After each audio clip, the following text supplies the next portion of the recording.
HD stereophonic sound for the home is recorded on two separate tracks, each one giving special emphasis to certain sections of the orchestra, as heard from those positions.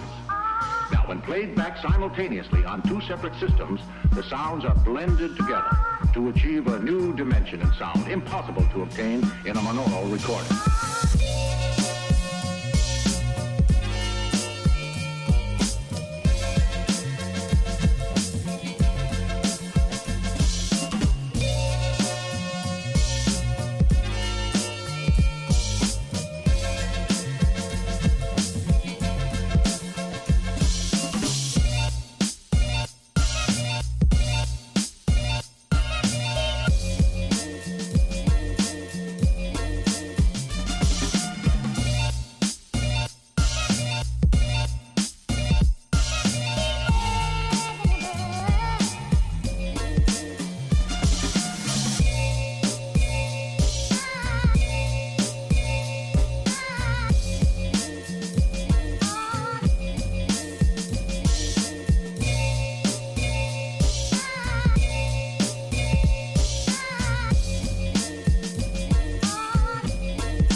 Good morning, everyone. Welcome back. Let me pop the music down. I want to make sure that you can hear me. Good morning, everybody. Just a few minutes after 8:30 a.m. this morning. This is the Nathan Ivey Show. We're live. We're local. We're vocal. Broadcasting live from a secret location in Cincinnati, Ohio. Welcome back to Cincinnati's longest running. I think we're the only daily digital show that speaks to the African-American experience here in the greater Cincinnati area. I'll throw my number out to the ether. Again, if you're listening for the first time, or perhaps you're checking out the podcast, there is a motley crew of regular calls that provide a source of entertainment and also we'll call it infotainment. If you'd like to share your thoughts, 513-873-7134. But you don't have to be a regular. All you have to do is be someone who enjoys the rhetorical arts. You enjoy conversations, especially conversations that are pertinent to your experience and or maybe on your radar screen in terms of topics. Among other things, because I will talk about current events. I mean, to me, I like to talk about what's happening right now. We do a daily show here Monday through Friday. So basically show to show, I like to talk about current events. We mix in guests, interviews, and a whole lot of flows and clips to bring together the show to give you a sense of what's going on and to give you some strong opinions about it. You may agree or disagree, but one thing is for certain, you're going to hear a strong opinion on all the issues. You don't have to agree. You don't have to disagree, but maybe at the very least, my flows can be maybe a measuring stick or a way for you to bounce and sharpen your own thoughts. 513-873-7134. I want to talk about the streaming wars because the streaming wars are coming to the black community. In fact, they've already come to the black community. Now, if you're someone who watches trends, well, then you know that there is something called the streaming wars going on.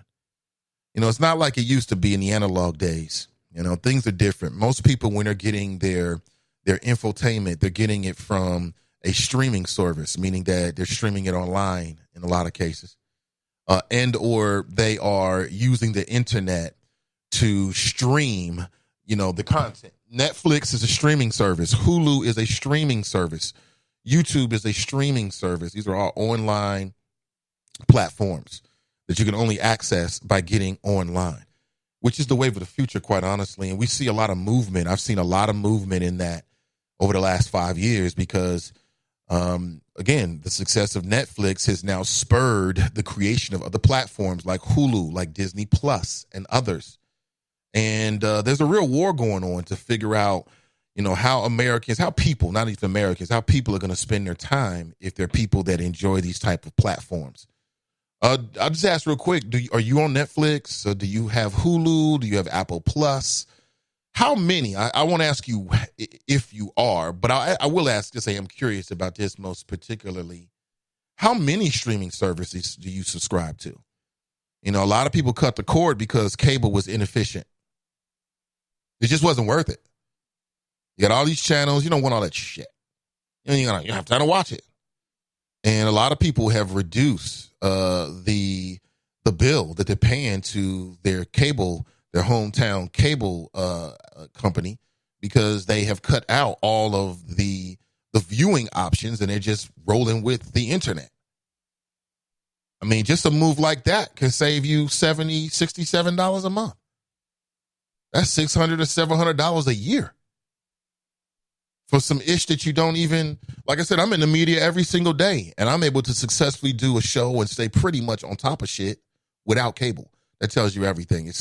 There was a time when cable was the shit.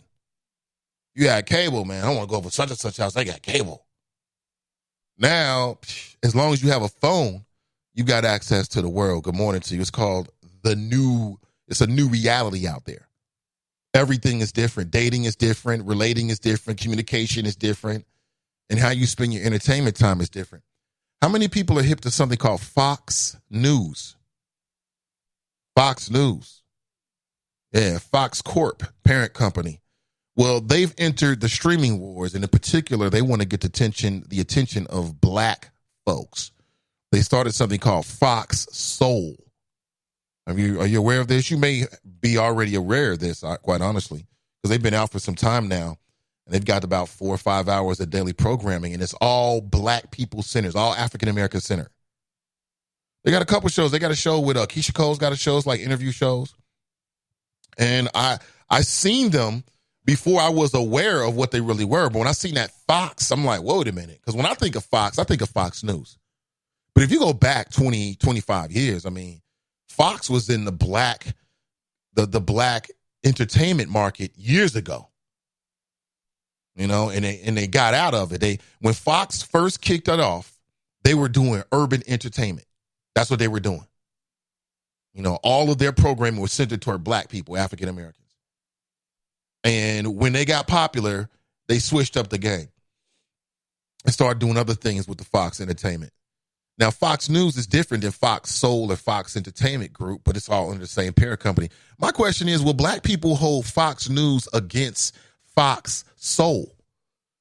And my thoughts are probably not. Like, Fox News basically has made a living off of demonizing anybody that's non-white, and in particular, people of color. You know what I'm saying? Like, what Fox News did to Barack Obama, you know, should be studied. But now they offer up this new streaming service called Fox Soul. And because they're taking the black folks, you know, people like, so what? You know, quite interesting. And they've pushed the date back. Someone asked me about the Black News Channel. They were actually supposed to kick it off tomorrow, January 15th. But on their website, they said they pushed it back to like February 10th or something like that. Black News Channel. So there is a lot of movement and there's a lot of interest in getting the attention of black audiences, whether it be entertainment or news or infotainment, whatever the case may be. And it just makes me wonder, I mean, what is the future of black media? And the future is what we already know. It's on the internet. It's streaming. That is the future. You know, what I've been saying, actually, a lot of people have been saying, maybe not inside of Cincinnati, because Negroes' ethnicity is like 10 years behind everything in a lot of cases. There's a few people that's ahead of the game or on par, but a lot of folks are like really, really behind in terms of their mentality, their expectations. Yes, it's not good. It causes a lot of problems. But I just want to put that on your radar screen. It's called Fox Soul. They got some cool shows. I've watched some of the clips of it. It seems very entertaining. I even seen one clip where they had the brother was using the N-word. And, you know, it's so funny because when you watch the shows, they look like the shows that you would see on YouTube. They look like something that you would see off of, like, you know, digital media or streaming. Now, of course, Fox has the kind of money to put together, you know, audiences and things like that to give it like a professional polish. But if you really look at it and water it down, it's really little difference than what people have been doing on YouTube for some time. You know, because you have some companies that jumped out in front of it, like Complex. You know, in my opinion, Complex was one of the companies that jumped out in front and started really, really using YouTube and streaming services, you know, to attract urban audiences. So now you have the big boys who are looking at this success saying, hey, we should do the same thing. We can do the same thing. Something to consider. 513-873-7134. Also, there's a very, very, I would say, disturbing. And as a parent who has had issues at my daughter's school and had to address them, I'm highly sensitive to any stories, especially local stories of parents, kids who are dealing with, some dumb shit at their children's school. And it's not just because I'm a parent. It's because I can't forget Gabriel Tay. I can't forget. I keep seeing that boy's face in my head. And I keep asking myself, what if that was me? Because I'm not so sure if that was me, if anything different would be done, So there's a former Whitten Woods student who says that, and her family says that they dealt with some abuse out in Whitten Woods. Anybody knows, have children in Whitten Woods, or maybe you went to Winter Woods, the Winton Woods School District. It's out in the suburbs. So now, for at least the second time in less than 6 months, the Winton Woods School District has been formally accused of neglecting a student with disabilities. A student, a second grader who was 8 years old, recounted being abused in an interview with the Inquirer. Said that the abuse that was reiterated is a due process. Well, I'm sorry.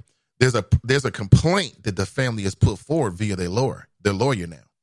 The child says that Winton Woods primary North officials pushed him, isolated him from his peers, and sometimes kept him from using the bathroom. Quote unquote, it feels like you're in jail. Really?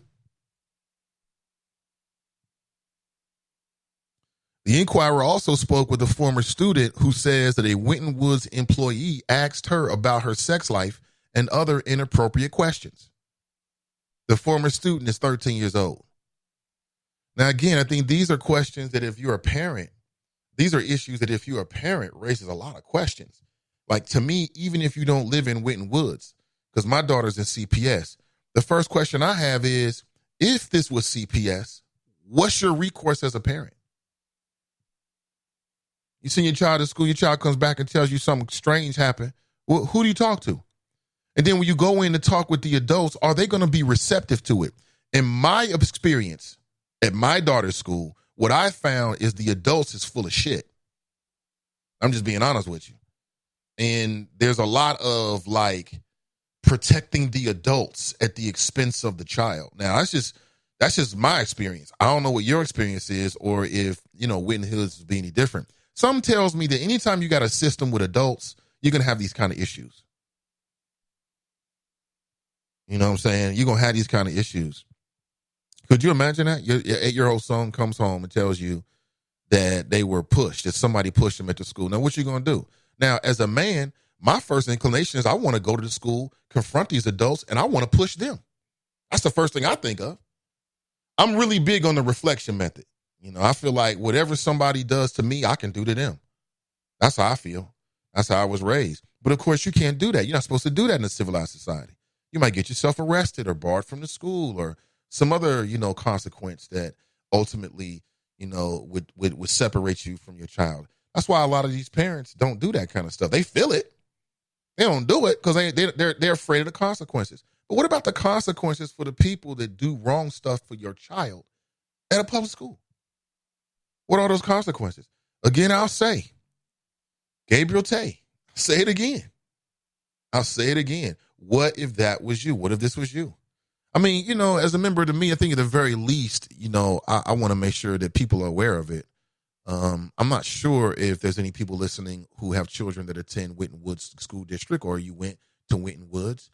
I'm familiar with that area of town. You spent some time out there with the Green Hills and all that kind of stuff. Forest Park Middle School. So I'm vaguely aware of that part of town and at least what the culture used to be. I don't know. Now, the Winton Woods superintendent, Anthony Smith, he wrote in a statement that the district does not tolerate abuse or mistreatment of students, but student privacy laws prevent the district from going into detail about these specific student complaints. Yeah, it's funny how that works. It's funny how that works. And for folks who might be interested, let me post a link here. This is from the Inquirer. Shout out to them for good reporting. Yeah, because you have to bring some light to these kind of situations. That's a very difficult spot to be in. Very difficult spot to be in if you are a parent. Here, I just posted a link and put it inside the Chop Shop, and you can check it out for yourself if you're interested. I would say share it, and within your circles, within your social media circles, if you're inclined to do so. Damn, it's crazy right there. It's not good. No bueno. And if that's true, you got parents. And the other thing is these kids got to come forward and tell parents immediately. And sometimes kids will try to just be like, you know what? I don't want to deal with it. It's not that big a deal. But parents need as much information as possible so they can make the best decisions for their kids. That's part of what pissed me off so much about Gabriel Tate, if in fact all of the allegations are true in that case. Still waiting to see what's going to happen with that. Is the idea that, you know, something can happen to your child at school and then the administrators have no responsibility to tell you what happened. Now, they wouldn't like that with their kids. You know, if you put them in that situation, they wouldn't like it. But since they are in that position, you know, it can be a situation where everybody just passes the buck because nobody wants to be held responsible. Quote, "It feels like you're in jail," said the child, who's not being identified at his mother's request.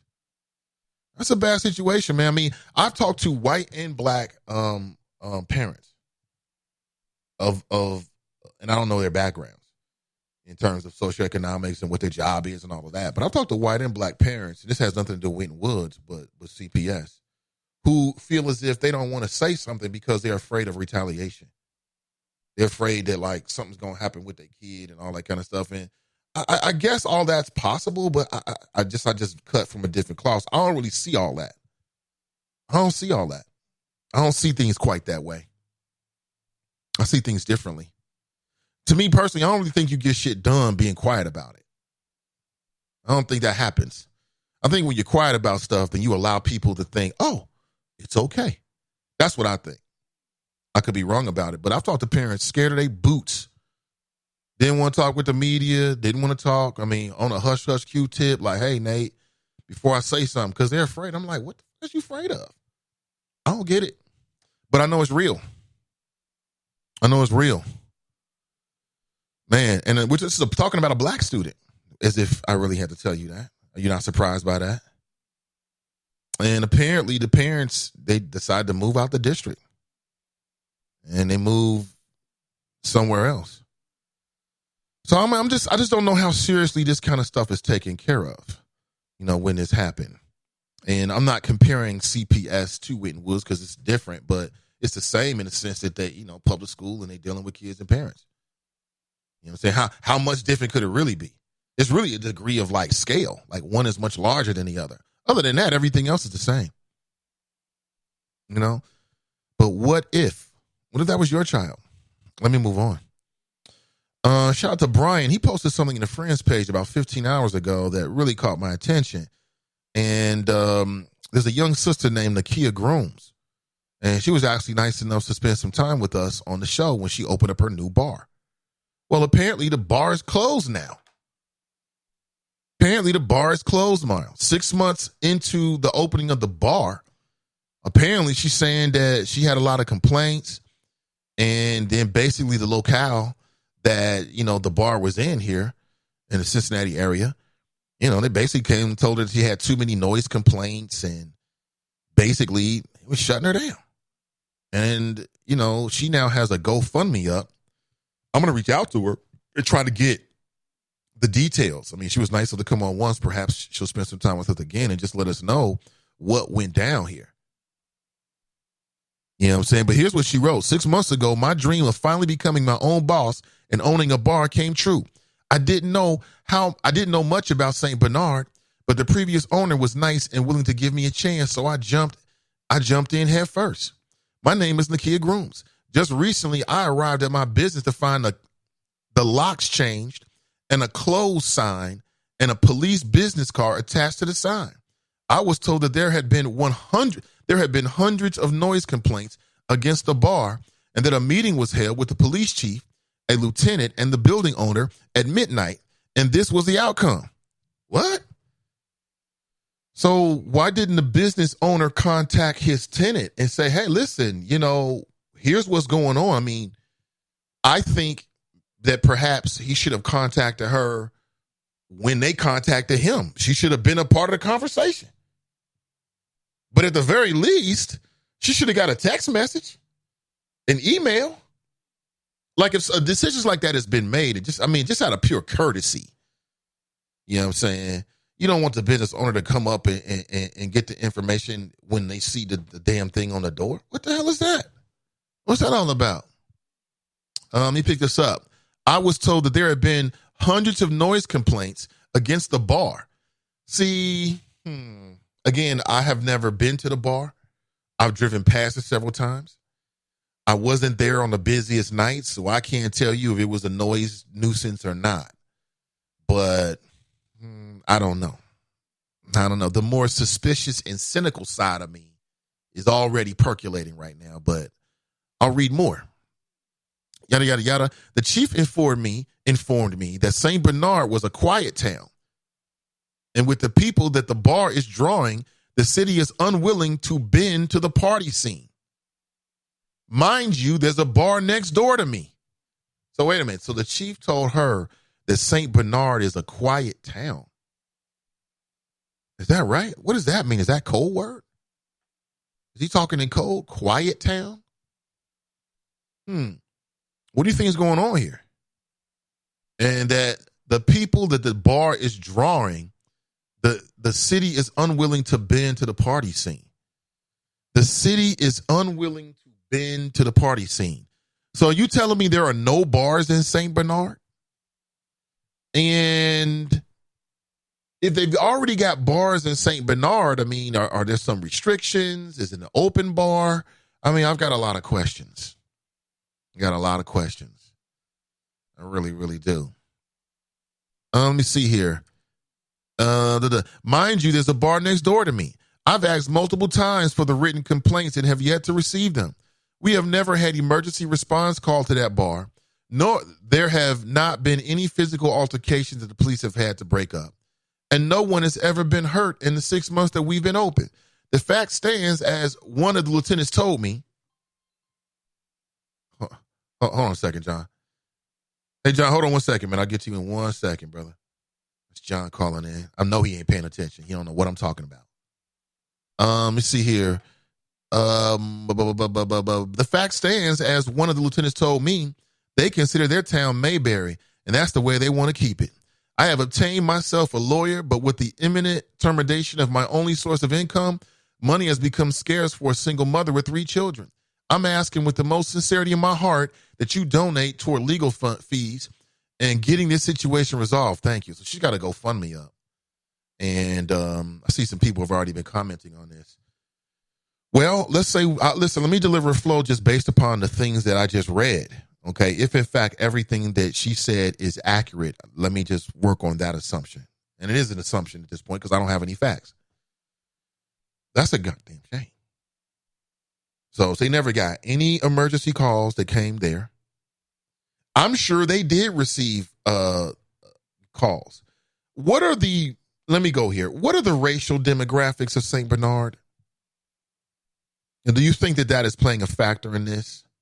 Is it a cultural thing where they look at it as Mayberry and then having a black bar, because this is a black female entrepreneur? I would imagine, at least from some of the ads that I've seen and things like that, her clientele was probably, of the darker complexion. And it wouldn't be the first time that a black business owner has been harassed. Wouldn't be the first time. There's a sister down I want to say she's in Texas, and she used to play ball in Texas. I can't remember what particular city she's in, but she's an entrepreneur. She opened up a turkey wing, turkey leg place that's supposed to be like, A1. Like people drive from all over Texas to get her turkey legs, and you can smother it with all kind of stuff, right? Well, she came to my attention because all of a sudden her white neighbors, where she is, they were lodging complaints with local police to try to get her shut down. And it worked. These neighbors were temporarily able to get a judge to sign off on shutting her down temporarily. She got one of the most successful, restaurants in Texas. They're trying to shut her down. So is that what happened with Miss Grooms? That's very sad. It's very, very sad. That's very sad. And Brian, I'm just seeing the last names here. Is there a family connection here, B? If you have more info, please share it with us as much as you think could be useful. It's very sad right there. And there's a link to the GoFundMe if you're inclined to support that sister and what's going on. But see, that's how the game gets you. They take your income. How you going to afford a lawyer? How you going to afford a lawyer? That's how the working man gets shit on all the time. Because when you lose your source, and I'm going to say this again, there's been a lot of people. Let me talk about working people.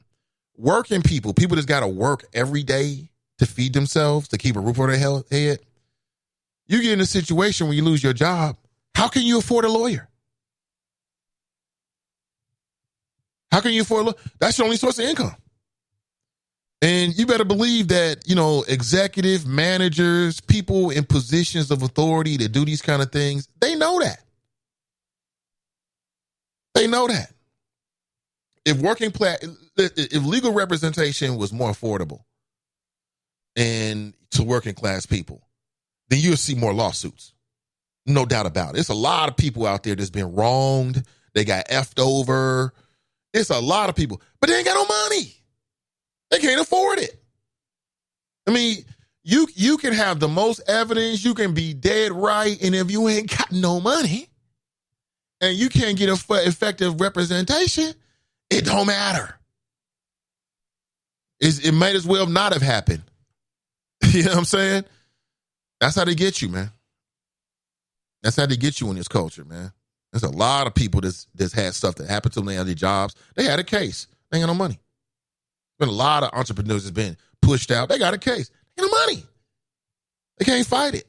Because the way we set up our system is you got to fight all this stuff in court. I'm not even sure the logistics of if she has a case, it had to be somebody that's got a legal mind and knows those kind of things to give that kind of perspective. But let's assume that she does. She's saying that she don't have the money. 3 kids. It's like, damn shame. And my thing is that the police have never been called out. Then how bad could it have really have been? Sounds to me like some people got together and said, you know what? This don't really fit what we want here. Oh, hold on one second. Hold on.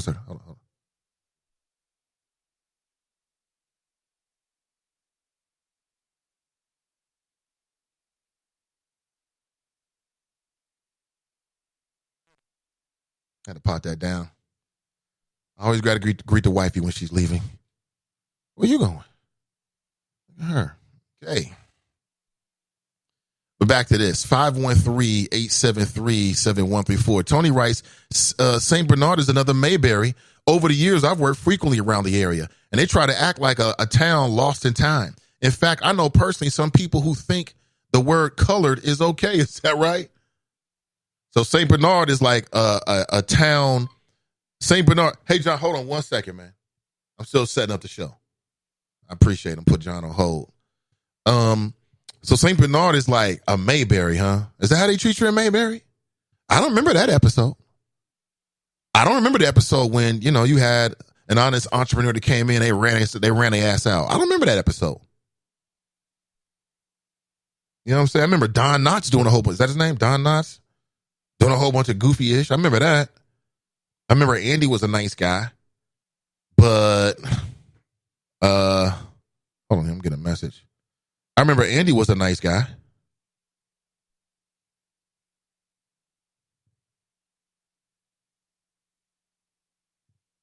Oh, man.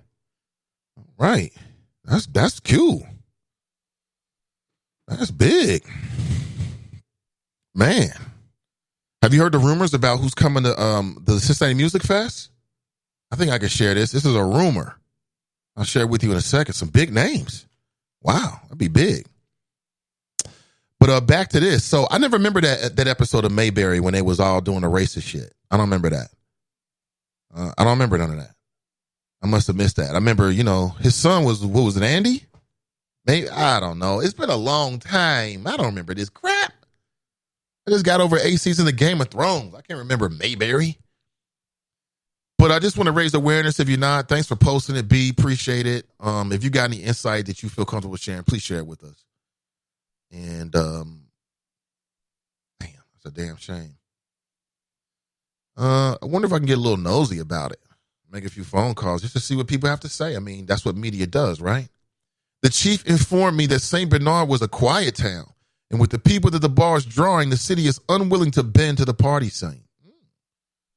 So if it was a church group, cool. If you're getting loud for Jesus, it's all good. But we don't want to hear that damn Migos. I'm not sure they played music, if they did play that kind of music or not. Why is John? Hold on one second. Hold on one second. Hey, John, what's going on?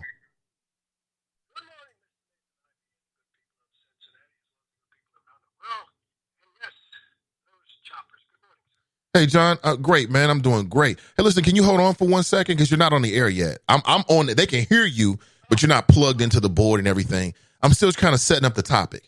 So can you call back in maybe like 5 minutes? Thank you so much. Appreciate you. That's John from Princeton, New Jersey. Some of the choppers despise him. I love him. Because he rock with me. You rock with me. I love it. You don't, F you. Simple as that. Like I'm like every other human. You rocking with me? Cool. You not, I don't give a damn. Whatever happens, happens. Kinda. I'm not completely on that. I got compassion for my fellow human beings. But a little bit of things I want to talk about today, some things that are on my radar screen. And I want to get your thoughts about, what's going on. And I don't know. I mean, it's hard to say, well, maybe that's a good thing. She'll find another place. I mean, that's what you want to say. You want to think positive, like, when things happen like that, that's just the universe trying to put you in a better place. I mean, I think that's one way of looking at it.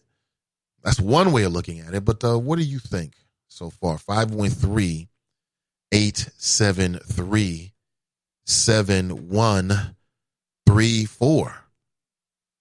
And I just got a direct message from somebody purportedly saying that they know some of the lineup. And again, I don't know if this is substantiated or not. I'll just throw it out there just for entertainment and drama, if in fact that's the right way to classify it. But so you got the Macy's Music Fest coming up. It's always a great weekend. Shout out to the Vibe. Shout out to J. Raj. All great events that are focused on the urban community, the African American community primarily. But if in fact these two names are going to be here, there's just these two names alone. It's going to be super thick, stupid, crazy, dumb, super stupid, thick, lit, dumb, crazy, however you want to put it. But, and again, this is just what somebody just sent me on a DM. I don't know if this is true or not. I don't know if this person has any information, but just for the sake of the conversation. But so the rumor is Snoop Dogg and Janet Jackson. That's what the rumor is. I don't know if it's true or not. I'll throw it out there. We'll find out really soon. Aren't they going to announce it like this week or next week or something like that? We'll find out really soon. But that would be huge. Janet Jackson? Is she going to do the whole thing with the pasties? Because if she's doing that, I'm there. Hold on. Did I just say that? Yes, I did. I don't think she's going to do that. I think she probably put that part of her act to rest, probably. Snoop is huge. I mean, if Snoop comes, it's going to be white people there. Get ready. It's going to be more white people because white people love Snoop. They love them some Snoop. That'll be huge. That'll be huge. Some different names, too. That'll be great. That'll be great. I don't know if it's true or not. That'll be great. I don't know. We'll find out. Tracy writes, the announcement is today. Okay, great. We'll find out later today then. If we're right, then hey, we found out first. That'd be dope. Good morning to you. 513-873-7134. So, John, if you're listening, which I hope you are, please feel free to call back in. I want to make sure we got all that out just to set the table a bit before we got up and running. We're going to rock until about 10 a.m. this morning for a full 2 hours. And then, of course, I'll be with you throughout the week starting at 8 a.m. And we can chop it up every single day. Interesting. Who would I like to see more? I mean, Janet's got so many classics. I mean, after years and years of Mary J., having Janet, that'd be great. And then Snoop, I mean, man, listen. The marijuana is going to be in the air. The marijuana is going to be in the air. Speaking of marijuana, I told you this was going to be a big business. And again, this wasn't necessarily rocket science, but I read within the last 24 hours that there is, how you have these food trucks? Well, there's a smoke shop in Cincinnati that has a food truck. And guess what they're selling? They're setting themselves up to be mobile edible. They're going to sell edibles infused with THC, which, as I've told you before, is going to be a huge, big ass deal because Cincinnatians love drugs and food and music. And when Cincinnatians and professionals here who don't have to worry about the stigmatization of getting caught on video with a blunt in your mouth, and all you got to do is put some gummy worms or some Rice Krispie treats or, all over the country, man, they're getting creative with it. It's going to be huge. I damn near want to do it. That's just not where I'm set up to do, but I damn near want to do it. I would do it. You should do it. But I read there was a dude that's already doing it. He's selling CBD oil, but he's setting himself up to sell THC infused products. It's going to be donuts. It's going to be pizza. It's going to be, you can do it everything. Anything that you need with butter, you're going to have THC butter. Get ready for it. Get ready for it. And this market is going to eat it up because we love our drugs. We love it, love it, love it. Got to have it. Love it, love it, love it, love it, love it, love it, love it, love it. I mean, alcohol is a drug. I know they lie to you, or they don't lie to you, but they just don't classify it. They'll say drugs and alcohol. Who started that? The alcohol people. Alcohol is the worst drug. It's the worst drug in terms of the overall human cost and the toll on your body. It's the worst drug. There was a recent study. I mean, by recent, I meant like several years ago, but that's what the deal is. So this it was a white guy. So this white guy's got a smoke shop. I think his smoke shop's in Clifton. It's right there on the corner of Ohio Avenue and William Howard Taft, I believe. Right there where the Friars Club used to be. Shout out to my Friars Club homies, man. That was some good times. Anyway, really good times. Everybody walking around like the 300, playing their best ball. It was great. See, so they're out ahead, but you know what? You don't have to just, he can't do all the business. You can't do all the business with one truck. There's gonna be other folks out there. I guarantee you're gonna pull up. You can get your little fruit bowl. You can get you some barbecue. You can get you some donuts, and then you can get you some THC infused ice cream. That's what people are gonna be. It's gonna be big in Cincinnati.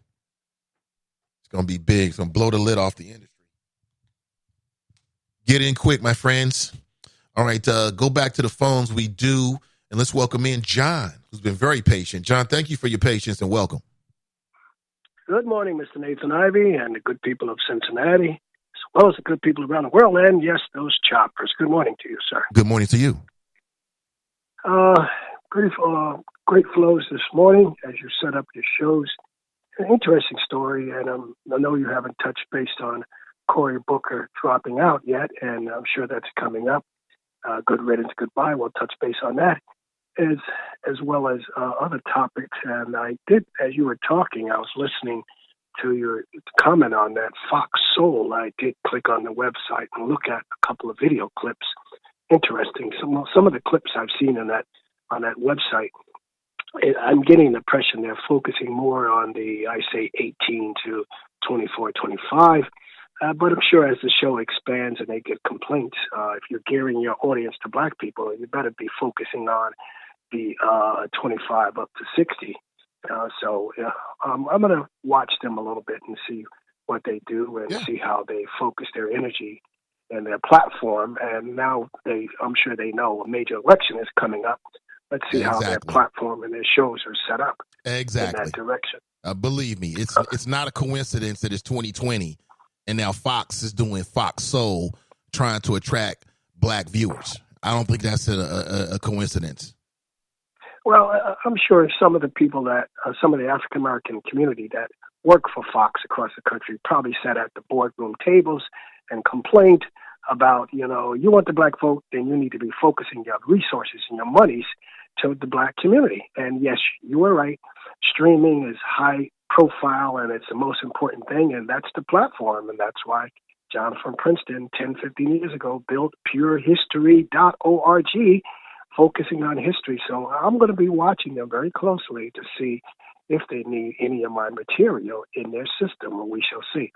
But before we get to more about this Fox Soul as well as Cory Booker, that one story you talked about, the young lady that has built that bought into the bar situation, and then correct me if I'm wrong, you did indicate it's a bar next door to her. Is she the only black bar in that community?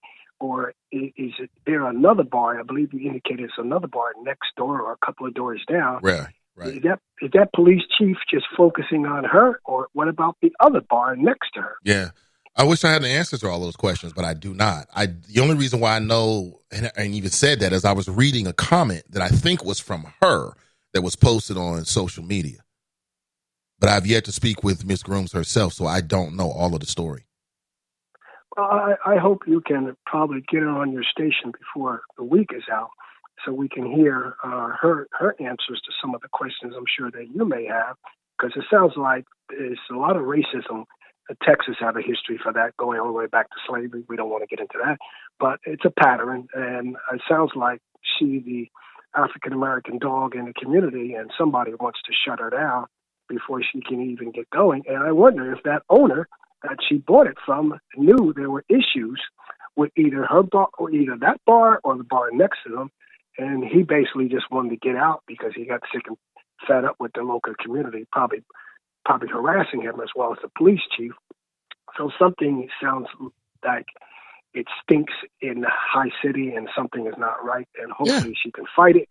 As you indicated, hopefully she can get a lawyer, and a lawyer that she can trust. That's the key, and a lawyer that's not going to buckle into the city, because I think as you were touching base on a lot of platforms, focusing on the legal system and fighting the system, yes, look out for John's book. Hopefully it will be out before the year is out. The chickens have come home to roost. I touched base on the legal system and what's in front of African Americans. The key to fighting the system, you've got to get a lawyer that you can trust, be it you have money or you don't have money. And sometimes lawyers will take it pro bono if you don't have money. It depends on the case. Most lawyers that I run into, it doesn't matter, black or white, they bought into the system and they're afraid to fight the system, and they're bought and sold. Instead of them giving you the real deal before you go in the courtroom, some of them know what's going to happen before you get in there because they've cut deals with the prosecutor or the judge. They're all in bed with each other. That's my personal opinion, and I can speak on it highly because I've dealt with lawyers over the years.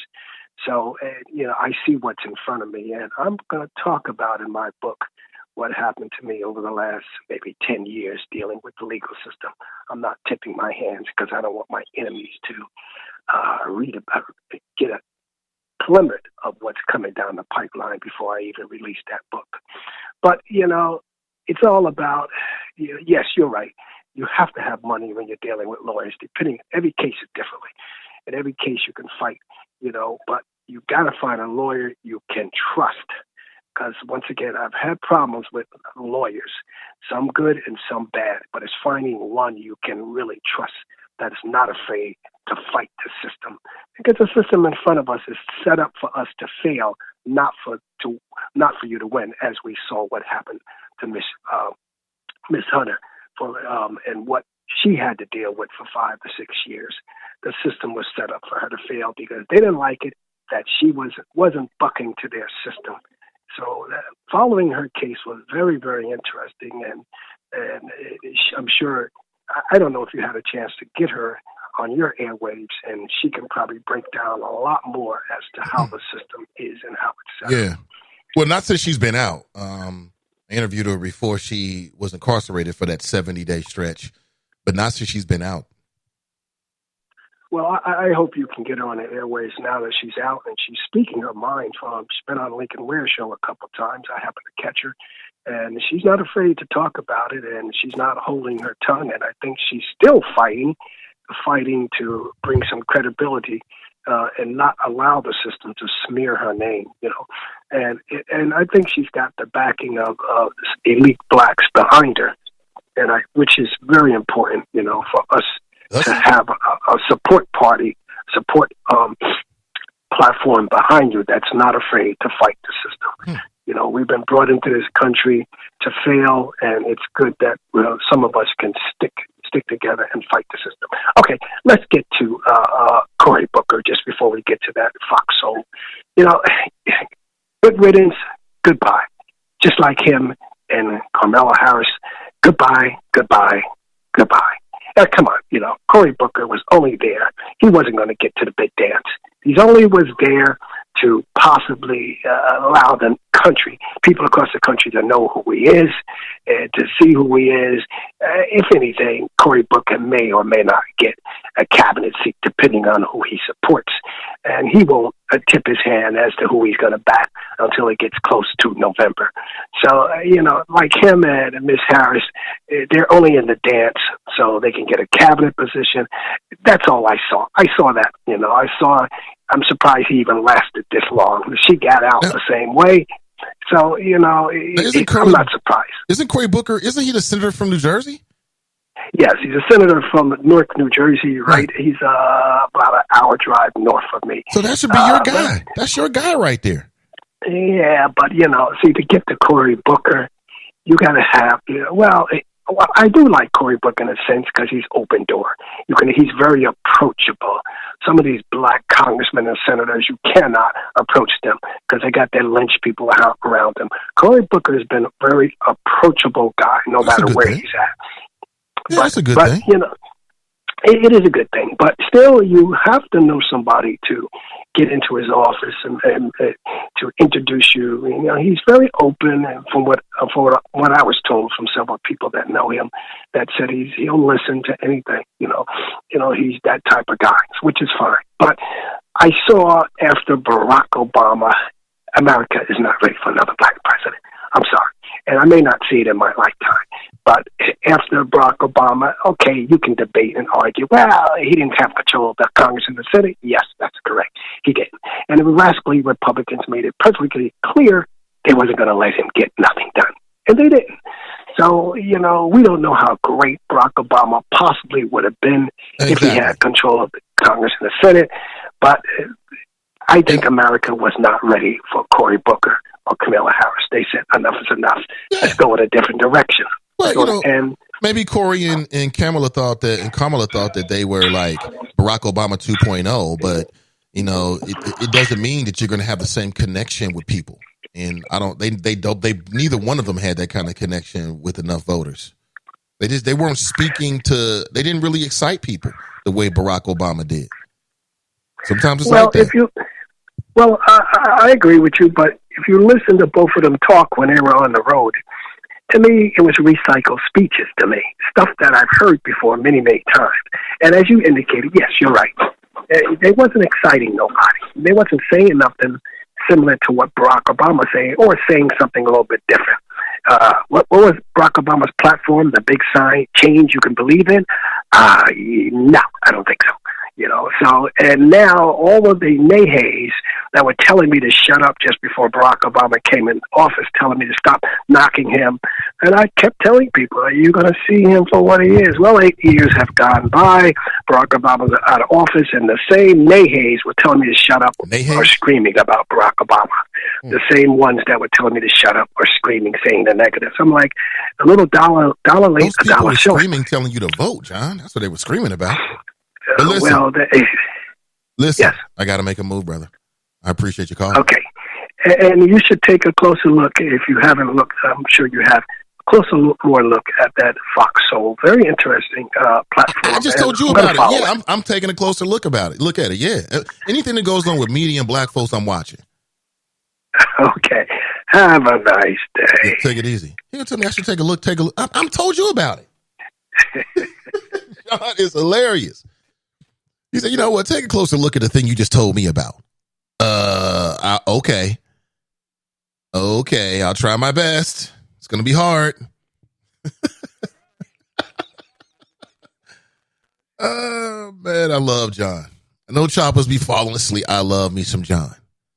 He is a unique individual. Very unique. Yeah, Cory Booker's out of here. Yeah, 24 hours ago, or a little bit more than that, he was in the media talking about, the lack of diversity in the field. And he's right. With Cory Booker gone, Now the Democrat presidential field becomes even whiter.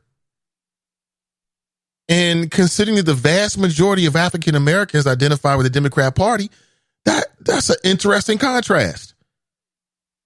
But how much of a candidate? How much does it matter to you that there is no person of color, there's no black person, no African American that is going to be in the field for president? How much does that matter? Or does it matter more the particular issues or winnability? You know, what matters more to you? Winnability, like the ability for a candidate to actually beat Trump, if in fact that's what you want. Is it race or is it policy or is it a little bit of all of that? You know what I'm saying? Corey's gone. Kamala's gone. It's like a party where all the cool people leave early. And it's like, you look around, who's here? Ain't nobody here I really want to rock with like that. You ever felt that way? Maybe not. Well, here's Cory Booker talking about why he has decided to jump out of the race. He did a recent interview with CBS this morning. Check this out. In Des Moines, former Vice President Joe Biden, Senator Bernie Sanders, former Mayor Pete Buttigieg, Senators Elizabeth Warren and Amy Klobuchar, and billionaire Tom Steyer made the cut. It's the smallest field yet in a... How the hell did Amy Klobuchar? Who the hell is that? Who? Klobuchar? What the fuck is that? Who? How is she in? How did she make the threshold? And Cory Booker did not. I think more people around the country know who Cory Booker is as opposed to Amy Klobuchar. Like, I would say that Cory Booker's got a better shot than Amy Klobuchar. You know what I'm saying? How did that happen? A lot of people have been criticizing the Democrats' rules. And I think that's fair. Because if your rules produce a lack of diversity, then we need to think about the rules again. That just seems fair. And again, I say, you know, African Americans deliver for the Democrat Party. So the Democrat Party should deliver for African Americans. Now, does that mean delivering an African American candidate? I mean, no, but I think at the very least, it means that after this year, I think the Democrats on the national level, whoever controls these kind of decisions, need to sit down and really think about that. And really think if their process is going to yield the type of candidates, the type of field that is emblematic of the people that support them. Because this year is not going to be that way. You know what I'm saying? This year it's not going to be that way. It's going to be Biden, it's going to be Joe Biden, Bernie Sanders, Pete Buttigieg, Elizabeth Warren, Amy Klobuchar. I read some things about her. I mean, you know, her staff, some of her former staff members think she's a kook. Like, you know, I don't know. And then Tom Steyer, who I like, by the way. I like Tom Steyer. I'm not sure what his platform is other than he's anti-Trump. He's a billionaire. He's a big-time billionaire that spent a lot of his money. Pardon me. Sorry about that. He's a big-time billionaire that spent a lot of his money criticizing Trump and saying that Trump should be impeached. That didn't work. Let's go straight to the phone. Let's go straight to the phones. Hey, Drop, you all right, man? Good morning. Yeah, what's up, Mr. Ivy? How you doing? We all clear? We got good connection? Yeah, I think we do, sir. Welcome. Thank you for having me, sir. And jumping on what you just said about Cory Booker being out, but you have someone like Mayor Pete Buttigieg from Indiana, small town mayor, and Amy Klobuchar, senator from Minnesota. Everybody's wondering, how is it that Kamala Harris from California, Cory Booker from New Jersey, why can't they get money? Because somebody's giving money to Klobuchar and Mayor Pete. So if I put on my political hat from my years of watching politics, it tells me, Mr. Ivy, that I hate to mention his name, but Barack Obama don't give a damn. Because if Barack Obama wanted a black or a colored person, a person of color in this race for the nomination for the Democrat Party, you would have one. At least one, Nate. Because, Barack's the got Hispanic that kind of power, represented... Huh? You think Barack Obama has that kind of power? Nate, are you serious? I'm just saying, Of course. what do you think Barack Obama could have did differently for Kamala or Cory Booker? Money, Nate. Because if you remember when Obama was, right before he ran his second term, the midterms that came up before that, it was the 2014 midterms, because it was right after he won in 2012. The DNC was like, Obama, give up some of that money so some of these other candidates can run. But Obama didn't want to give up his money. Okay. Do you remember that? Vaguely. I do. I'm not saying you're wrong. I think you're right. I just don't remember all the details.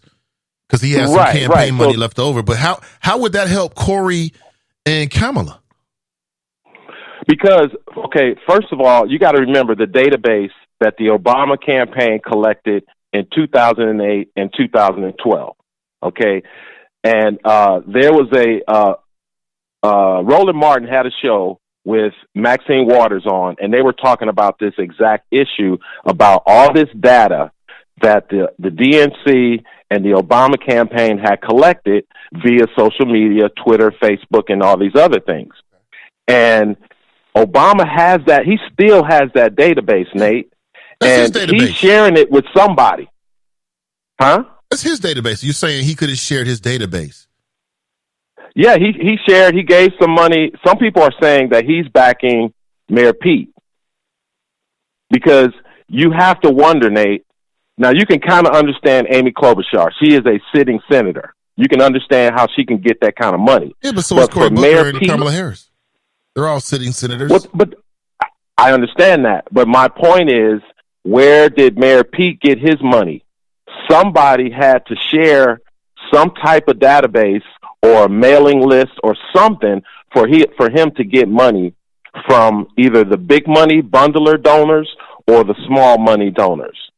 So when I say that Barack Obama doesn't give a damn about this race in 2020, and it could be because he knows that Donald Trump has a very, very good chance to win, and the Democrats don't want to waste their 2024 candidate where the field is going to be wide open. There won't be an incumbent. I don't know, man. I'm thinking, Nate, what'd you say? For me, let me say this. When was the last time you saw a sitting president or former president weigh in during a primary? Is that customary, or do they just wait and see who the nominee is and then decide whether they're going to jump on board with support? Now, what you're saying is correct, because I think you're implying a public presence. Right. Which is, you're correct. You don't see a public presence of a sitting president, but you do have the behind the scenes with the, like I said, with the donor list. Yeah, how do you know what has already been shared? Like, where's the evidence that Barack Obama's been sharing with one person or not with others? You know what I'm saying? For all we know, he gave all of them some help behind closed doors. No, because if you think about it, Nate, if you think about back 2 months ago when you had Bernie Sanders and Elizabeth Warren running around talking about, oh, I got small donors, $20. I don't go to the big money donors. Right. But Mayor Pete, he was getting his money from the big money donors, the bundlers. And of course, we all know how the lamestream media is. If the media is not putting out these stories of Mayor Pete was seen at Oprah Winfrey's house holding a fundraiser, $10,000 a plate. If those stories aren't out there, that doesn't mean that those things aren't happening behind the scenes with these former presidents. Yeah, that's my point. Like, we don't know what Barack Obama's doing behind closed doors. You're trying to make it seem like Barack Obama has some role to play in the Democrat primary. I don't think he really does. He already said I'm gonna sit this out until the people decide whatever the process is, and then he'll make his endorsements after that. Yeah, Nate. But that's a politician talking. But I'm talking about what you see. How does a Indiana mayor that's 30-something years old, that's gay, that's married to a man, where does he get his money from, Nate? If you don't hear about him with his small money donors, you don't hear about him holding rallies. But all of a sudden, he's got enough money to compete with the former vice president, 2 sitting senators. I mean, come on, Nate. And a billionaire? That's who's going to be on the stage tonight. A former vice president, 2 sitting senators, and a billionaire. And then you got Mayor Pete. I mean, Nate, he's getting money from somewhere. And that's why I bring up Barack Obama, only because we're talking about Cory Booker, Team Light Skin 2020.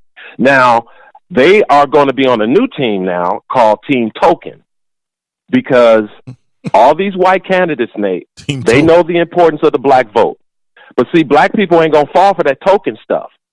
So Kamala Harris has just disappeared. She just dropped off the map, Nate. She ain't doing no Twitter. You don't see her on no shows, nothing. I mean, she's going back to her old life, not running. No, she's not. She laying in the cut because she going to be somebody's VP. She might. Nate, come on, Nate. You got 3 old white guys, right? A young gay white guy, right? 2 old white gals, and an old billionaire. Nate, they got to have some color. I agree. Because, okay, let me ask you this before I let you go. Let me ask you this quick question. Do you think, because you've said many times in your monologues and talking to callers, that the black voter needs to be excited? Absolutely. So, Mr. Ivey, if there is no one on the stage or in the race campaigning, a person of color, and no one that's really trying to push the so-called black agenda, we don't hear no talk about reparations. Marianne Williamson, she's gone. Okay, so Cory Booker, will he continue to be a voice? Because he's got to go sit for the impeachment trial. Which was one of the reasons why he said he was stepping away. It wasn't just because, Nate, he wasn't meeting the threshold. I mean, I'm just telling you what the man said. He said it was also because of the pressure and responsibility of the impeachment trial.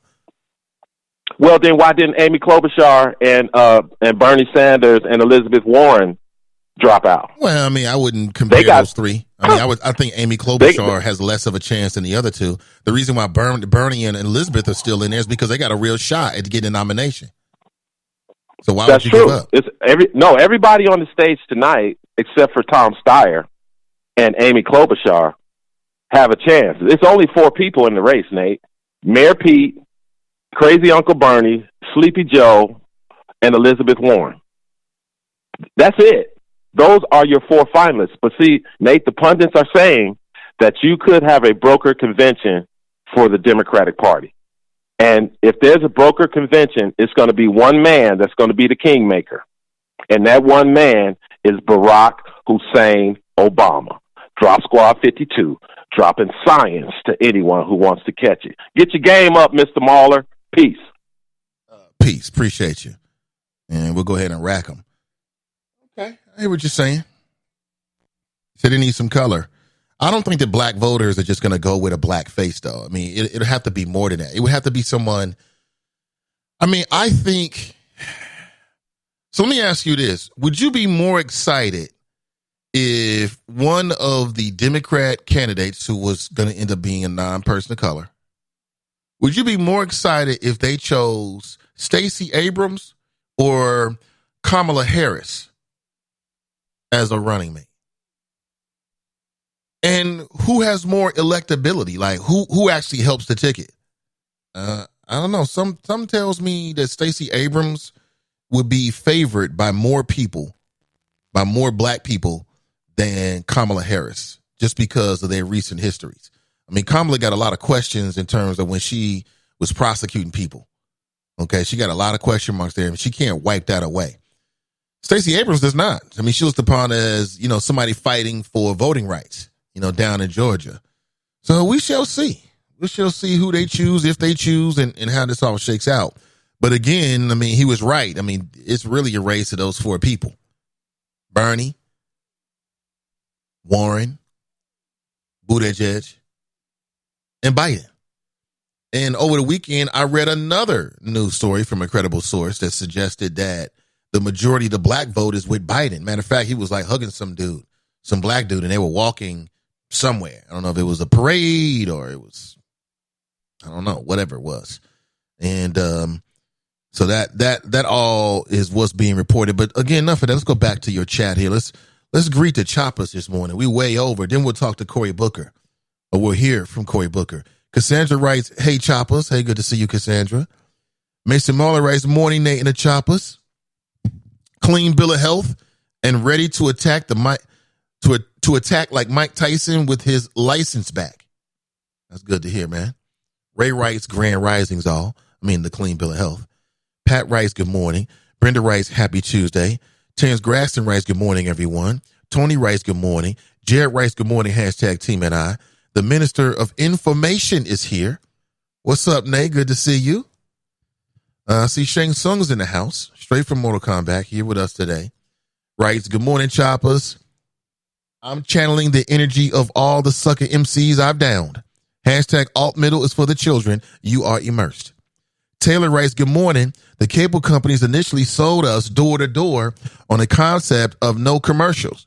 That didn't last long. It's still fluid." Hey, good morning to you, Taylor.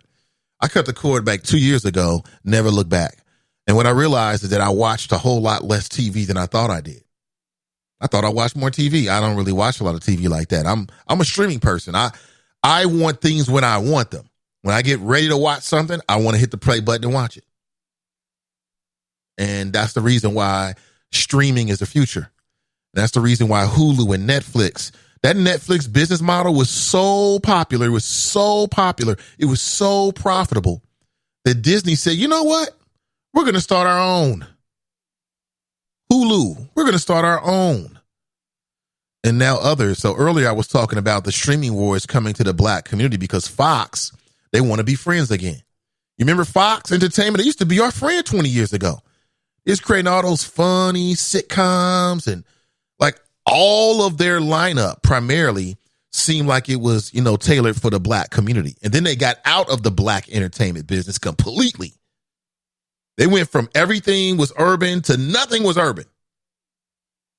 And cultural critics like myself criticize them. It's well documented. Now they're back with a brand new streaming service called Fox Soul. And it's for us by us, essentially. So there's a brother that's got a history of producing numerous shows. That's the executive producer. I actually sent him an email to see if we can get some conversation about it directly from the horse's mouth, so to speak. Seems to be a very successful at these shows. And the brother who is behind it is the executive producer of Dish Nation. Some of you guys might watch that. He also is the executive producer of The Talk. Of course, that show comes up. And now he is he's running Fox Soul. And again, I've been watching this stuff for about a week or so. And I thought, man, Fox Soul, they're doing this? Okay, it's interesting. And basically what they're doing is they're following people like Complex. I mean, they're following what LeBron James is doing with The Uninterrupted. Where now you have sports athletes who've been given a voice, through digital media platforms. They're following what these people are doing on YouTube. Looks just like that. Go check it out for yourself. And they're talking celebrities and politics, the stuff that people talk about and all that kind of stuff, but they're doing it from what they want people to say is authentically black voices. I saw one video and the dude was using the N-word. He was like, these niggas, but he said the word, N-I-G-G-A. These niggas. I'm like, oh, what? We gave Fox license to do this?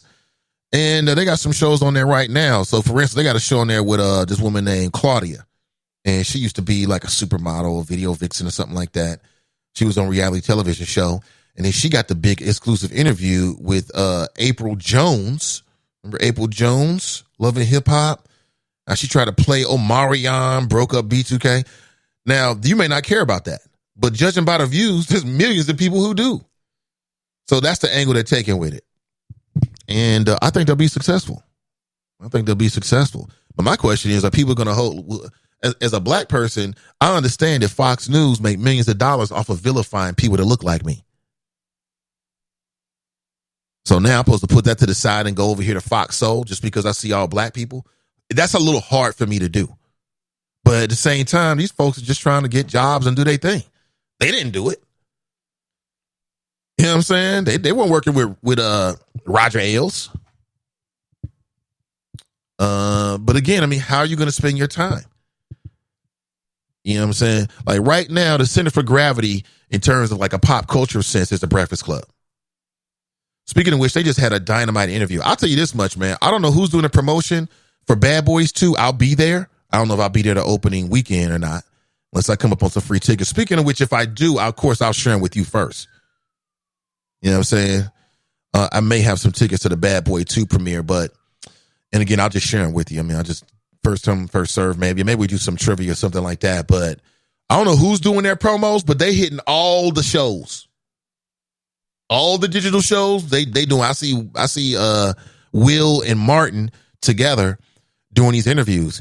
They went to the Breakfast Club, and Charlemagne the God, and of course, Charlemagne is the father of Europe. It's very ironic. This brother's super pro-black, but he calls himself Charlemagne. Most people don't know the history. But anyway, I mean, he's doing what he do. But anyway, I thought Charlemagne asked a very good question because he asked a question about Tupac. You know, Jada used to date Tupac. And he asked Will a question about it. And his answer, I thought, was just so honest. He was just so honest, you know. And basically what he said is he really couldn't fuck with Tupac because, you know, Tupac had this relationship with his now wife and they were still cool. And he just couldn't get comfortable. He just couldn't do that. That was very interesting. But that's the cultural center of gravity for a lot of younger, you know, digital black people. And it kind of trickles down from there. So now Fox said, now we want to get into the business. I don't know. They used to be our friend, and they stopped being our friend, and they're back again. Now, they was doing New York Undercover. Everybody loved them. That was Fox. Yeah, remember New York Undercover? Yeah, you loved it. And that show was groundbreaking, people said, in terms of pop cultural and the acceptance and mainstreaming of hip hop culture. You had these two police officers, which to that point, I mean, how many black and, you know, police officer television shows were there? And they infused that show with not just only with so much hip hop culture in terms of their dress, the way they would dress, the music, you know, the various cameos. I mean, Ice-T was a mofo on there, man. Remember when Ice-T's character killed Malik Yoba's girlfriend? The light-skinned chick? How he gonna do that, man? I mean, that was better than, to me, it was bigger than Who Shot JR? Which, if you're old enough, that was huge in terms of daytime. I mean, television. It wasn't daytime. It was like evening television. I think Dallas used to come on like 9 or 10 p.m. or some shit like that. But, man, we've moved a very long way. Very, very fast. Majestic, right me back up here. I want to get everybody in. Sharp writes, good morning, Nate. Clue Magic's in the house. He writes, good morning, Nate, and the Choppers. Drop writes, good morning, Choppers. Mr. Ivy, where is Cory Booker, a.k.a. Team Light Skinned? You just got so much disrespect for this man. He is more than his skin color.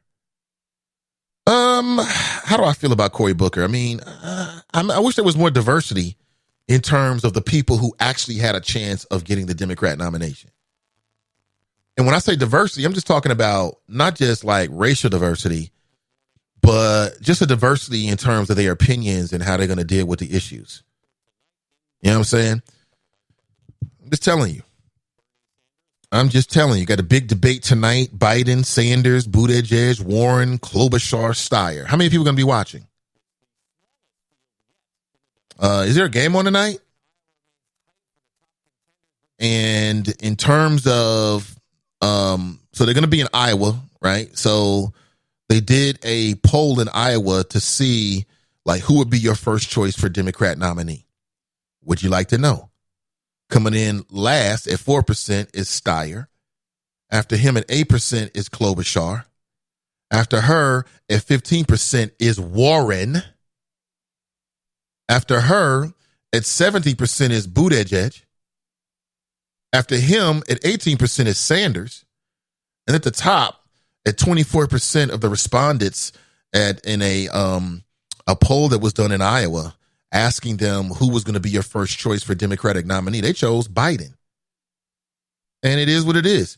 If you're looking for any like racial diversity, it'll have to be in the cabinet and who the VP is going to be.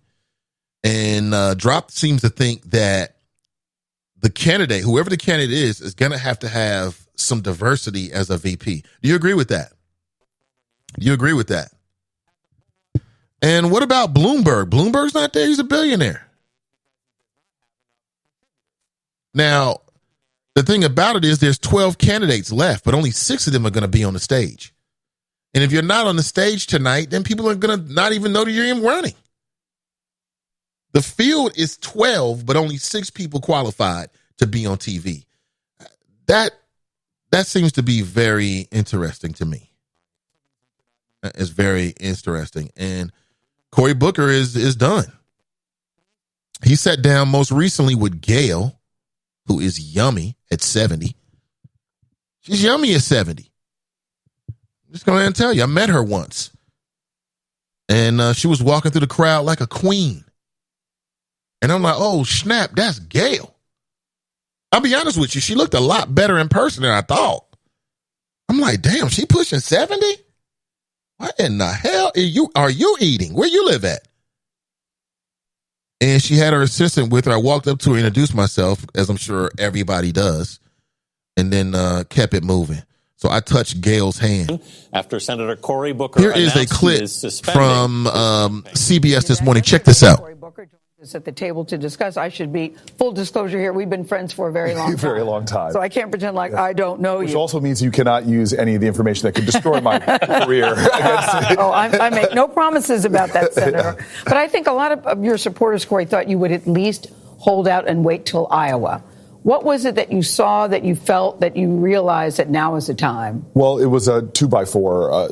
One is the impeachment trials are going to take me off the stage. We were running a grassroots campaign. We were gaining ground. And remember, we ended the campaign with some of the most endorsements in Iowa, high favorabilities in Iowa, but not being on the ground to run our race. And then this one was, you just saw it, the debate stages.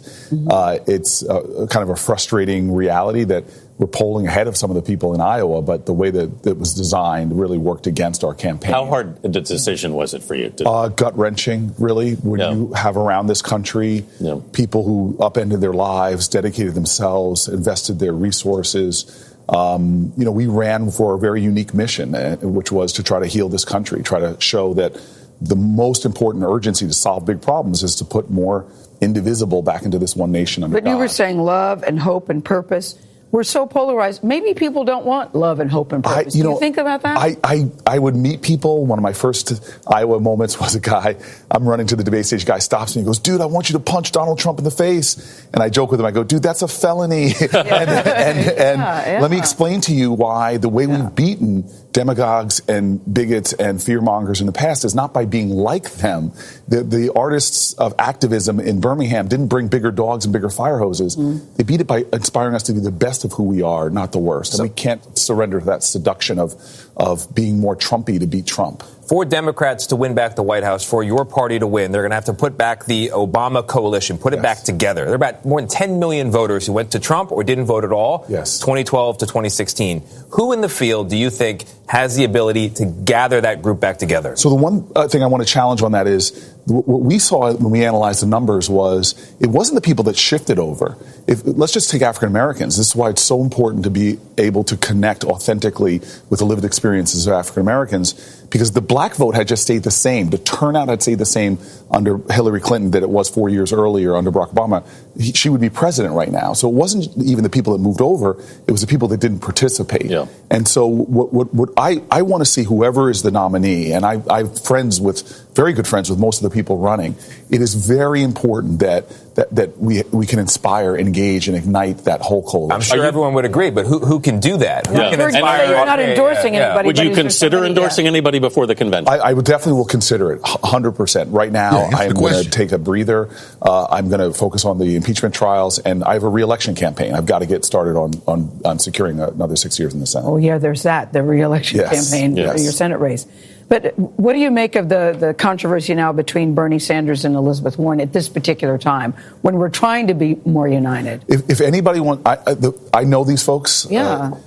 Nobody should be attacking their character. They are deeply good people. I see them in rooms where nobody else sees them.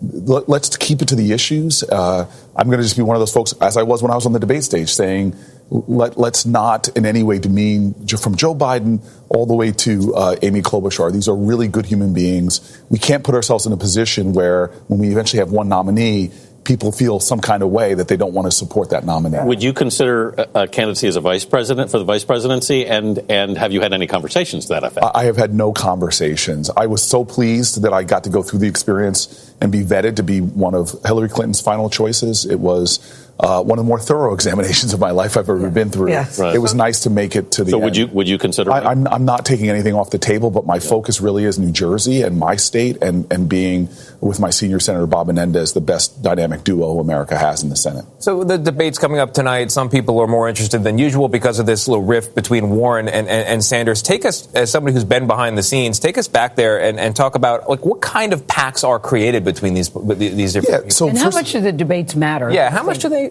So they mattered to my campaign because every time we were on the debate stage, we came out with really good sort of reviews, and my fundraising went through the roof. Yeah. That's why missing two of them was a severe blow to our campaign. Yeah. Behind the stage, I want you to know there is laughing. Okay, yeah. We got it. Thank you. I get it, Corey. I get it. So Corey doesn't want to say who he would back. I get that. And he says that we can't beat Trump by being like Trump. It depends. I guess I understand where he's coming from. But Corey is out, so you can scratch him off of your card, and he's no longer going to be an option. Mason Marler writes, being 10 years behind is so Cincinnati. People have been saying that for a while. Taylor writes, I think I have an expectation of buffoonery from Fox. So you got an expectation of buffoonery? My expectation, I can't, when I hear the word Fox or read it, I always think of Fox News and the way they try to criminalize, non-white people or people of color. It's hard for me to get that out of my head, but I guess I'll have to. Let's go straight to the phones and welcome in another caller. Caller, good morning and welcome. Guy, how are you? I'm doing great. Welcome. Hey, listen. Yesterday when you was talking about your son going out for hoop this year, is that what you were saying? Yeah, he's playing some 5-year-old basketball league. Oh, that's hot. Ain't nothing wrong with that. I let my son hoop for a little bit. Then I had to explain to him about the requirements of each sport, and there's about a 90% chance, 99% chance you won't be tall. You'll be lucky to get to 6 feet. And took him to a hoop game in person and let him see how tall those people were. Even the guys that look little were like giants. You know what I mean? Dame Lillard, he's still 6. He looks little on the court, but he's still 6'3". True. But I think there's a place for break that down to him. I think there's a place for smaller players on the court, though. They got the athleticism. He's got the athleticism. He's he's a decent athlete for a ninth grader. But I just had to tell him, that was about the time I started looking into investing into the legal marijuana business. And so I just kind of had to tell him, whether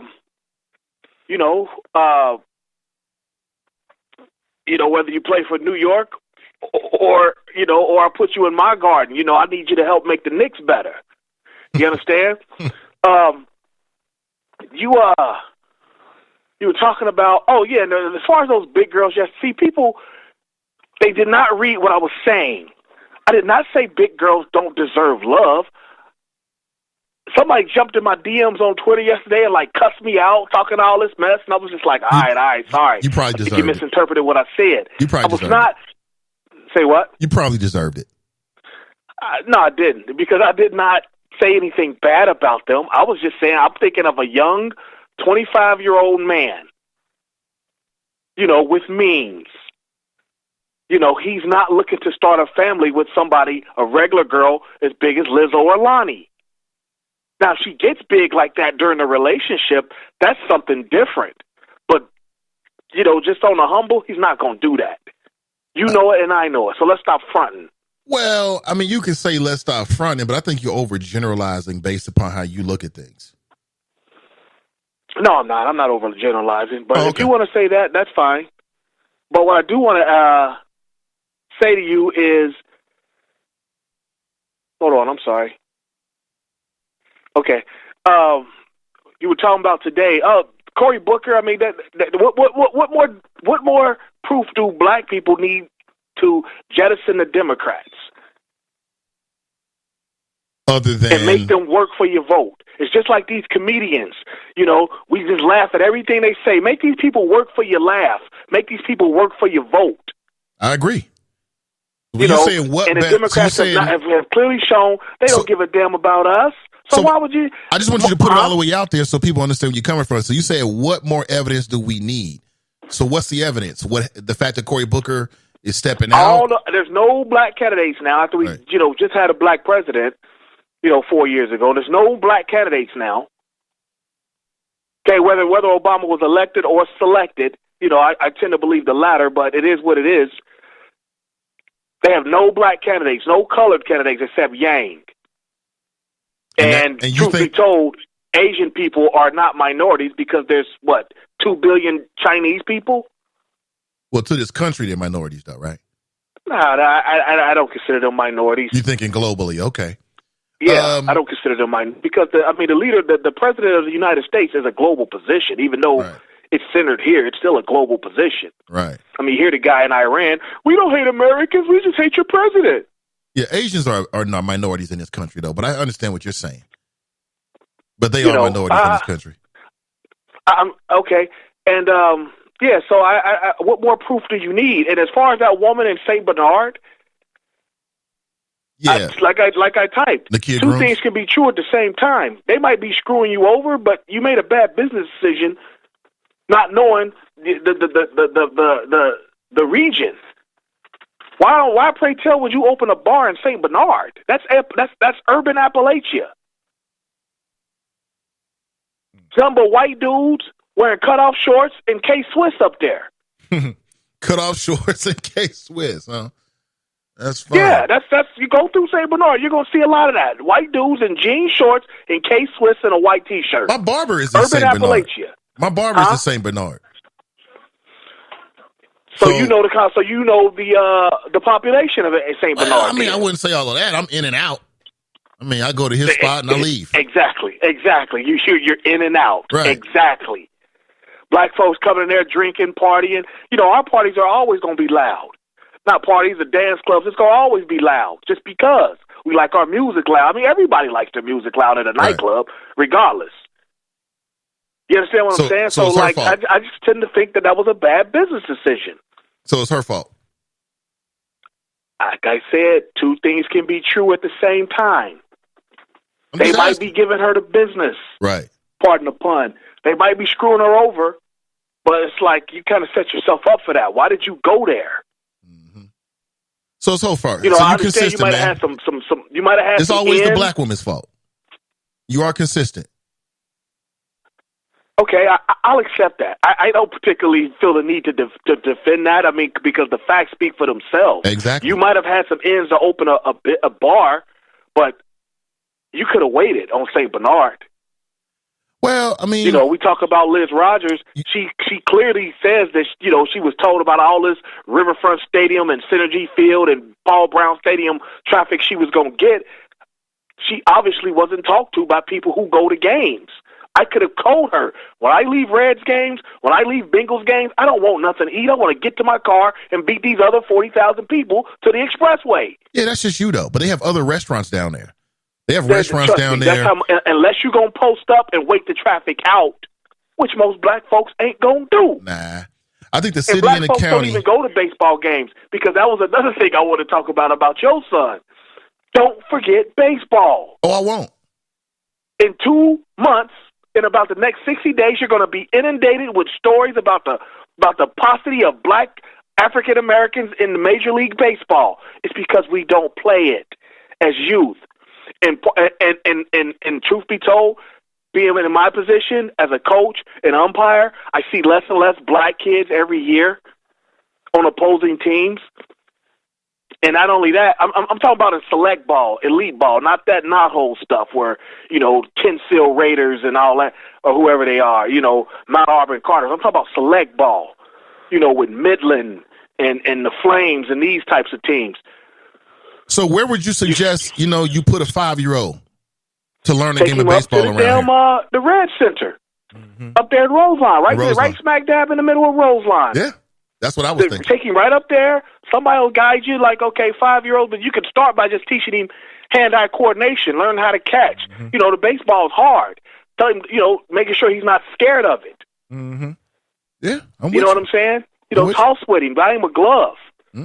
Check that. You know what I'm saying? Because one of my proudest moments was the first time my son threw a spiral. I know it's a football, but you know what I'm saying? Just tossing with him. I was like, oh, snap. You know what I mean? And now as a baseball player in high school, I think he's kind of given up on hoop. He's got a nasty two-seam fastball. I know that's a term, but just trust me. Just roll with me on it. He's got a nasty two-seam fastball. It's got crazy, crazy movement. Will he get drafted, play in college? I don't know yet, but as a freshman, they're already talking about making him the number 2 starter at his high school. Okay. Which is a serviceable baseball program. I mean, small school, but it's still decent. You know what I mean? So yeah, but black baseball players at the youth ages are getting priced out, because for some of these elite teams, it's like $3,500 just to join the team. Damn. Right, just to be on the team, and then you got to still buy the equipment. 2 bats; those are $300 each. Helmet, glove, glove is, about $70 each. And then, after you done all that, when your son's team goes out of town twice a weekend or twice a month, you got to pay for your own hotel, which is about $150, $200 a night sometimes. Because they're not staying at Motel 6. They're staying at, Doubletree, Holiday Inn Express. You see what I'm saying? I do see what you're saying. Yeah, appreciate the information. information. That's kind of part of it. That's how we're getting priced out. But it's going to be the same for basketball is what I'm trying to say. Yeah, I am aware of the costs. Not specifically, but I'm aware that there is a cost to help your kid, to support your child while they're doing these sports, these extracurricular activities. It's very expensive. Right. So, especially if you want them to do I got, man. Like AAU, you got to get on the road, go to these camps around the region, around the country. We have a friend, a family friend, and she's been grooming her boy. He's over at Walnut Hills right now. He's going to be a superstar on the high school level. She's been grooming her boy since he was a child. He's been playing sports since he was a kid. So the whole 9 yards. So he, that's the road you're going to take. It costs money. So it's something about that orange round ball that just draws black folks to it. But somehow, well, it's not the ball. It's the game. A lot of black men. No, it's that orange round ball because black. Well, what? But because it's always 72 degrees in the gym. You ain't got to play in the elements. No, it's black people. Black men grow up watching b-ball, right? They grew up to the Michael Jordan era, Dr. J before that. And basketball is bigger than just the game itself. It's like at the epicenter of culture, right? With the sneaker culture, music culture. So it's very attractive. It's more attractive than the other sports to some people. I think that's what it has. Nothing to do with the ball. The ball could be purple. So what? No, I think it's the color orange. It emits certain reactions out of blacks because the orange basketball, we love, but the round orange president, we hate. Yeah, but the ABA, if you go to the ABA, they never used the orange balls. And before the NBA, and what happened? The ABA folded. Yeah, it did. But before the NBA, like a letter, the ABA like a letter from school. Yeah, before the NBA, the ABA was even bigger than the NBA was back then, and it was black. And they were all cokeheads. They were all cokeheads. No. Oh, come on. The ABA had a huge drug problem. They did. That was part of the reason why it folded. And they got hustled. The St. Louis team, well, no, they still getting a check, but a couple teams got hustled by the NBA. Now, there's that one team from St. Louis that's still getting a check. But I guess, but like I said, like Glenn, I've heard him talk about his son doing wrestling. That's what I'm talking about. Do something different. Black people don't need to all fit into that same box. Well, ultimately, I think to me, it should be the child should determine what they do. This is true. Ultimately. But the child is heavily influenced by the parent. Absolutely. You know, you come on here talk about basketball 3 out of 5 days a week. Oh, for sure. So we know that he picked that up from you. If he picks it up. What I'm saying is, don't forget about the other sports. Because I think what happens is, like, the enthusiasm of the parent might initially put a kid into a sport, but it's the kid ultimately in the way they vibe with it that determines whether they stay with it ultimately. So if my son drips toward baseball, let's do it. Don't make no difference. You got to put him in it first for him to drift toward it. You see what I'm saying? Already been there, done that. My son's already been out to the center. Been there, done that. No, I got you, baby. I got you. Yeah, take him up there. You know, you might even see me up there a couple times. You know, matter of fact, I'll be up there Sunday, 3 to 5. This coming Sunday, but they'll be old. But I'll be with older kids. He's tight with the right hand, actually. He's amazing. Say what? He's amazingly accurate with his right hand, even at a young age. Playing baseball. That's what's up. Speaking of junior, you might have. See, he gonna be big already. He might be a pitcher. Never. You see what I'm saying? We can do that. Okay. Well, yeah. Okay. Well, that's all I got, man. I'll catch you at another moon. Yeah. Oh! Nice, hearty, throaty howl. Somebody's back to 100% health again, huh? A lot of what you said, I disagree with. Let's go back to your obsession with criticizing black women. I don't know where this started, B, but it's unhealthy. So let's set the record straight. Hamilton County and the city of Cincinnati failed Mahogany's, not the other way around. They failed Mahogany's and all those pioneering entrepreneur businesses down there because they didn't put nothing down there. I mean, you got to understand, this Mahogany's was down there owned by a black female that he brought up in the conversation. They were down there, that was pre-Ferris wheel. You know, back then the city and county thought, oh, okay, all we got to do is be next to 2 stadiums. It'll draw a lot of people. It don't work that way. You got to have something other than stadiums to draw people. I know it doesn't, I know it seems very logical. Like, why they telling us the obvious truth? Because sometimes the most obvious things get lost. But this brother still criticizing her because she decided to go where the money was. You had people from the city that said, hey, we want you to be down here, highly visible, and we're going to help you financially. Why would you turn that down? It's the restaurant, and you in the restaurant business. Going to Nakia Grooms, I don't know enough. But yet Fame wants to criticize her and tell her she shouldn't have been in St. Bernard. Well, you know what? The first thing that jumped in my mind when he said that is that there was a time where rather than being in Bucktown, it was always the wrong place for black businesses or black people to be. You know what I'm saying? I mean, what I would say about it without having any details is that if Miss Grooms did her best, if she really put her best into it, I'm not assuming that she didn't. But if she put her best into it and put her best foot forward, all this is nothing more than a stepping stone. You know what I'm saying? You know, maybe the universe is saying that ultimately your bar won't be in St. Bernard. But now she's got the knowledge and experience of doing it, and she can take that anywhere. So the police chief in St. Bernard cannot take from Nakia Grooms the most valuable thing that potentially she has, and that's experiences of doing it. If you can open a bar in St. Bernard, if you have the right things in place, like a location that's feasible, economical, and everything else is in place, then she can take that knowledge and apply it somewhere else. And I hope it all turns out for her. Everything else, yeah, man, I agree with. That stuff, no. Not gonna blame her. I mean, you can say that anyway. Why you open up a business in Mount Adams? Why you open a business on the Banks? Why you open a business in Northside? Why you open a business in Mount Healthy? You know they don't want you out here. I mean, if that's how we start making our decisions, we will never make no progress. But I understand what he's saying, though. I get it.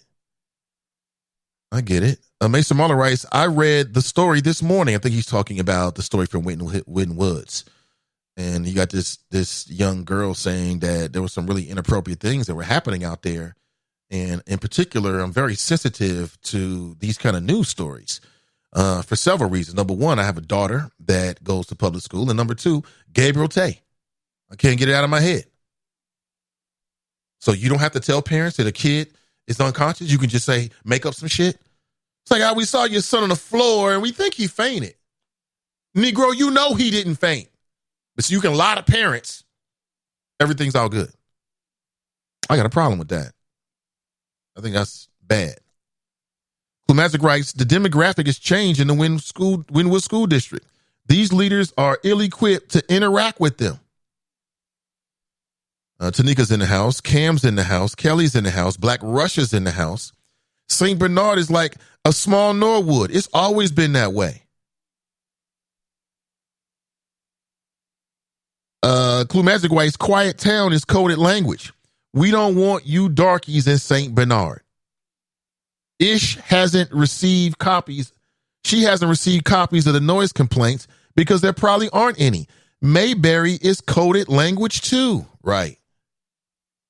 I mean, my thing is, I understand she's not the property owner. She was renting, but she is, operating the store. I mean, the business.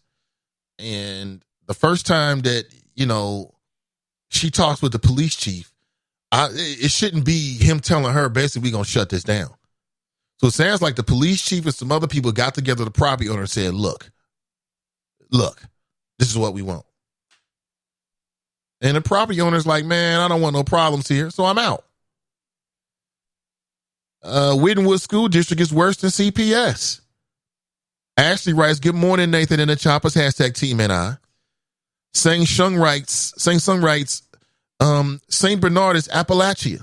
Why buy a black bar in that city, ? Two things can be true at the same time. One, they played her greasy. Two, she made a bad business decision. Just like the sister on the banks, right? She made a bad business decision. I mean, people made that argument. Like, why you go to the banks anyway? You know they don't want you down there. I'm like, what kind of 1919 mentality is that? You know they don't want you down there. So why you do that? Stay in your place. Some people. Black Russia writes, Democrats going to endorse this guy? He's got a link. Let me see. He's going after Cedric Denson. This is an old story, man. Yeah, we remember this. We talked all about this back in April. Yeah, it was big fun, but that's old stuff. I mean, I just think, and again, I'm pretty consistent across the board. I think that whatever the debate should be in the 33rd should be substantive. It should be about the policies and the ideas. Because I think that's what the people in the 33rd district are going to care about the most. I could be wrong about that, but I think that's what they're going to care about the most. But I see you, B. Do your thing. We know what it is. Tracy writes, TNT, Liz Rogers was brave. Tracy Hunter was brave. Yeah. I am not giving my tax dollars to a city who is not for blacks. Yeah. People vilified Liz Rogers. What made you think it was going to work on the banks? Who you think you is? I remember talking to Kathy Y. Wilson many years ago. I got a chance to interview her. Shout out to Kathy Y. I know she's not doing well. Longtime black female columnist. She used to write for the CB magazine. She wrote a column titled My Negro Tour Guide. It was hilarious. Some of them more hilarious than others.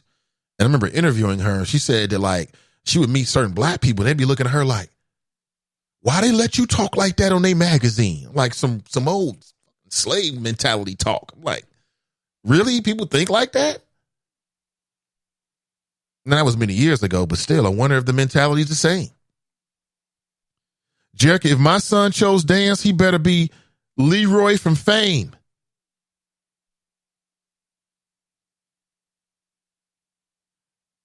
Let me see.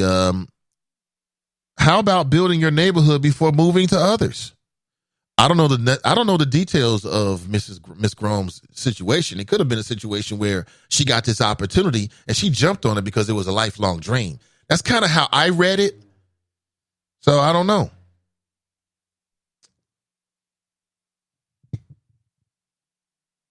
TNT writes, if we cowered down and stay in our place like Fame is alluding, this black woman should have done, we would not have any gains.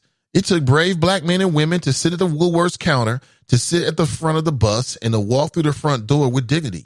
We always been not wanted, but we always said to the establishment, F you, we coming. Hashtag same energy. Drop writes, for a business, it's about location, location, location. You're right. Cassandra writes, I'm not from Cincinnati, so I don't frequent downtown often, but the one thing I went to is Mahogany's. It was terrible service. We didn't even stay. I was not impressed. Let me see. Clue Magic writes, what if your son drifts away from sports and explores science, dance, etc.? I mean, the question for me is cool. I mean, I look at sports as two things. Number one, you got to have these kids got to do something. They have to do something that's going to jumpstart and help to develop their physicality. So that's what sports is to me. Secondly, sports and team and sacrifice. I mean, those are great concepts that my children can apply. My daughter played basketball when she was 5. This ain't no gender thing. I'm consistent. You know, for me, it's not some dreams you're going to go to the NBA. I can't see that. But right here, right now, you're going to get your body together. You're going to be strong body, strong mind. You know, you're going to learn how to sacrifice on a team, how to follow orders, how to follow directions. These are all things that, you know, I think, you know, can give them some building blocks as they get older. I don't know. My daughter says she wants to do track. She's going to do track then. Why? Because she's a student athlete. So she should be. She should be developing her mind and her body. I'm telling you, for folks who's ever met me and been out with my daughter, if you ain't seen me, if you running me out somewhere with my daughter, you're not going to believe it. Number one, you probably, depending on who you are, going to be looking up to her. And it's going to blow your mind. I talked to Miss Nettie just briefly. Miss Nettie, I'm not sure if you're listening, a few weeks back. And I told her, Miss Nettie, like, look, I had to go real quickly, but little Buddha, no more. Medium Buddha. Talking about she want to drive next year. And she might. Strong body, strong mind. You're not living in my house, laying around, slouching. It ain't happening. I ain't taking care of that. Miss D's in the house. She writes greetings. Good to see you, Miss D. Timothy writes, it's almost like he's practicing for 2024. He sounds fake, speaking of Cory Booker. See, this is why I don't like Booker. See, I don't think that Barack Obama, just because people like Barack Obama, if Barack Obama comes out and gives an endorsement, there will be some people that will strongly consider that person. But it's not an automatic thing. It's not automatic. Like Obama said, I like Cory Booker, so now everybody's going to flock to Cory Booker. It don't work that way. Like, sure, people will give him a look, and maybe some people might jump over just because Obama said so, but the vast majority of people, they'll give you a look and decide for themselves as to whether they want to rock with you or not. And I think that Cory Booker just didn't have it. Whatever that is, he didn't have it. You know, people didn't feel it. You know what I'm saying? Timothy writes, why is Drip worried about the diversity of the Democratic cabinet? I thought he was a conservative. He is a conservative. True Cory is more than his skin color. He is also gay. I don't remember Cory Booker coming out. Cory Booker dates women. He was dating Rosario Dawson. Remember? Because their relationship sometime last year was making headlines. Like he was at the debates mentioning her, and she was at the debates and stuff. And, you know, she's a big time star. I can't think of any movies that she ever did other than He Got Game. That was one hell of a scene, Rosario. Thank you very much for that. That movie was good, but I was younger then. It was good. It was good. It had some slow parts, though. And Rosario Dawson was able to fill in the gap, so to speak. Thank you so much. No pun intended. She was able to fill in some of the slower moments with her presence. Yeah, remember he was reading a book to her. Like he was on the campaign trail. He's a busy senator and presidential hopeful. She's a busy starlet. And he was reading a book to her. So they be talking on the phone. He was like, you ready for reading time? Okay, Cory. And he'd just be reading to her some dumbass book about American history. Is anything sexy about that, ladies? Like, come on now, that shit ain't sexy. You know she didn't want to be read to. Who wants to get on the phone and be read to? Unless you're a child. There's no grown person that thinks that's sexy. I'm sorry. Now, maybe you're reading a sexy book, but he was reading like, I don't know, some new book about the American Revolution or some dumb ish. Like, what black person wants to have somebody read to them a book about what person, take race out of it, wants that over the phone? You finally get a moment you're on the phone. Like, I could just look at my phone rather than listen to you and be more entertained. That's just me. But I guess love does crazy things. Maybe I should try with the wifey. She'd be like, what we reading? I'm okay. I'm all right. Cassandra writes, I watched that. It was a great interview they were in Sway's show too. Will Smith was dropping knowledge as always. I love Will Smith interviews. You know, during the promotion for Bad Boys 2, I've been watching more and more of these interviews with Will Smith and Martin Lawrence. And he's like a motivational speaker.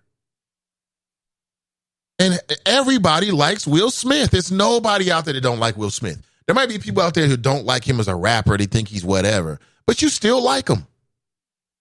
He has a very high likability. And I love seeing Martin Lawrence. Somebody put out the question, what was the better sitcom? The Martin Show or the Fresh Prince of Bel-Air? And, you know, I had to think, like, damn, that's a tough one. But I would have to say, I mean, it's really, I don't know, between those two shows, I don't really know. I don't know, because the Fresh Prince, to me, was great TV. And then Martin was great TV, only it was different. Like, Martin, to me, was more urban, it was more ethnic, more urban, more ethnic than the Will Smith show was. But who didn't watch the Fresh Prince? I'll never forget when they introduced Nia Long as his girlfriend. Remember that? No, I'm telling you, they introduced Elise Neal as Will Smith's girlfriend many, many years ago. And that was a great series of episodes. I don't know which is better. I don't know. If I could only I want to watch both because Martin just had the different characters. Gina. He had the whole light skin thing going on because he was always, you know, Gina was great, but her dark skinned friend was the worst thing ever. He was always calling her ugly, although I thought she looked better than Gina did. To me. Cassandra writes, I mean, you make a good point, but don't underestimate the power and the coin of the gay community. Somebody writes, lamestream media sounds like Rush Limbaugh. Yep, that's where Drop gets the majority of his information. He don't give a damn. He ain't listening to us. He ain't listening to me. But anything Rush Limbaugh says, that's gospel. That's gospel right there. Let me see here. Sounds like he's practicing for 2024. He could be. 2024 will be around the corner before you know it. Mike Jones writes Martin. Shang Tsung writes Martin is the best black sitcom ever. Not even close. Better than Cosby, Jefferson's, Good Times, and Will. Hold on. Martin's better than Jefferson's, Good Times, and Will? Huh. Martin was more realistic than the Fresh Prince of Bel-Air. They were both good, though, but for relatability, I got to go with Marty Marr. Yeah, I'm leaning that way, too, actually. TNT writes, he said on the first Bad Boys, he was competing for jokes against Martin Lawrence. He couldn't keep up. Is that right? I thought it was a great interview. Some series of great interviews. Some great stuff. Pam writes, remember the Fresh Prince episode where his dad came back into his life and was still a poser? Will tried to play tough and Uncle Phil hung him and they both cried. I do remember that. She just deleted it for whatever reason. I do remember that. That was it was so powerful. I think Will was saying something like, why don't he love me or something like that. Remember that? And at the time we were having conversations about black men leaving their children in the black community and, you know, responsibility and the impact of single mothers leading families. Yeah, that was deep. I meant loser. You're still a loser. Poser, loser. I think it's the same thing. Miss Tiffany writes, I was shocked at how laid back and quiet Martin was in the Breakfast Club interview. Yeah, Martin was dealing with drugs and all kind of stuff. I saw him recently talk about what happened between him and Tisha Campbell, who played Gina, his wife. Of course, they fell out.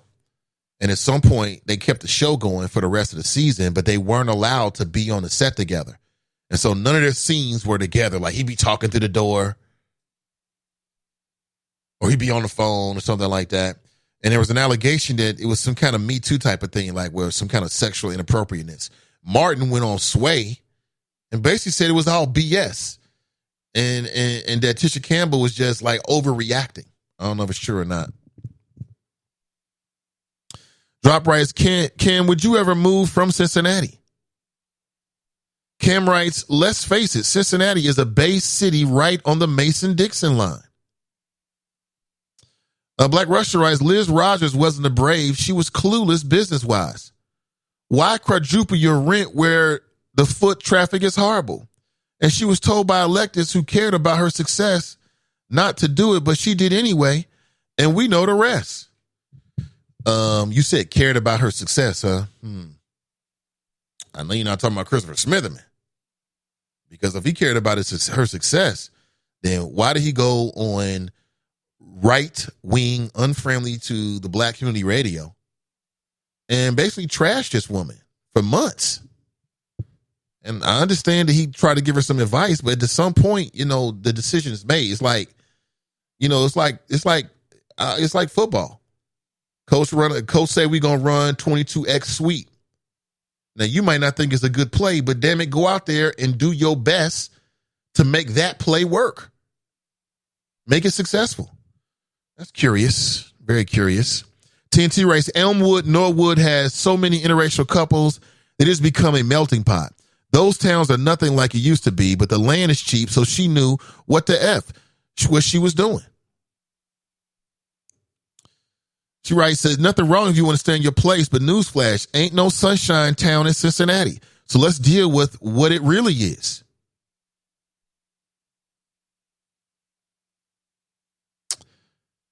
Black Russia writes, if someone thinks the vice mayor single-handedly brought down a business, then I got a bridge in Wyoming to sell you. Liz Rogers got shut down because of tax issues, not the vice mayor. # big facts. Yeah, I mean, you're trying to revise history. I mean, obviously, Christopher Smitherman couldn't single-handedly shut someplace down. I mean, you're offering up a fantastic scenario to which we're all going to say you're right. Yeah, no one person can shut it down. But what I remember is that this black man went on right-wing radio. It blew my mind. It blew my mind and went on and on and on and on, just like he do with the damn text messages. It seems like he gets obsessed on things. And went on and on and on and on and on about how it was such a bad deal, helping to poison the environment against the business. So you got an elected official that's got access to the media, and every time he gets to the media, he's shitting on your business. And so then what happened is it got politicized. It got politicized in the sense of Liz Rogers became like, she became like the local face of corporate welfare or some shit. Like all these companies haven't been getting abatements and great deals for years and years and years. And because she was a black female, man, listen, come on now. So don't try to revise history now, Black Russia, because I ain't going for that. I got a long memory. I remember it was the facts. I'm not making anything up. It was the facts. And I wasn't alone in that observation. It was people who was like, what? And did you hear this? I remember people sending me text messages because I don't really listen to right-wing radio a whole lot here because I already know what they're going to say. You know what I'm saying? But although I do listen from time to time, I ain't going to lie and say I don't, but it's rare. It was rare back then. And I remember listening to it like, what? On and on and on and on. She shouldn't have got the deal. It was bad. I mean, it's a lot of deals we could spend all day talking about that cost local taxpayers a whole lot of money. And then afterward, local media like the Inquirer start picking up on that vibe, and they start running a whole bunch of articles about other businesses because people was complaining so much about the unequal, obsession with Liz Rogers that the Inquirer started to respond to it and start writing stories about all the other businesses on the bank. Like, for instance, there was a mafia witness that was in witness protection, former mafia dude that owned a restaurant on the Banks. Did you know that? This motherfucker was in witness protection. I'm not exaggerating at all. He was a former mafia. I'm not sure what he did in the mafia, but it earned him to be in the FBI's witness protection program. I didn't know you could do that in the FBI's witness protection. So you can just be like living in Arizona and just be buying properties and stuff. I guess so. So your front is an entrepreneur in the witness protection program for the FBI. Nobody said a peep about it until it was over with because nobody knew about it. You had all these other businesses that was behind on their rent. Nobody really focused on it until afterward. So I don't know. Thank God for having a good memory. Because if not, motherfuckers tell you anything. They're how you believe in anything out here. You know what I'm saying? Thank God for, I don't know, the written word like the internet. Because, I mean, you can Google it right now. All that stuff is still out there. Thank God. Thank God for that. Mike Jones writes, man, Smitherman used to go on that racist white Cunningham and dog out blacks. He became a big hit on the local white supremacist establishment. Yes, he did. Yes, he did. Yes, he did. Tried to get me to go in with him. I think I've told you a story before. I mean, I used to talk to Smitherman. He used to fake try to be cool with me. But I thank God my mama raised a smart ass motherfucker. I can know fakeness 1,000 miles away. But I hear you out, though. I ain't going to tell you I know you fake. I'm listening to you. So, yeah, that was he fell out with Jerry. I mean, again, the story is not mine to tell. Maybe Jerry will tell the story, but I don't think she will. I think she's moved on to this point. But if y'all knew the real story about all of that, you would look at it completely different. You would look at it completely different.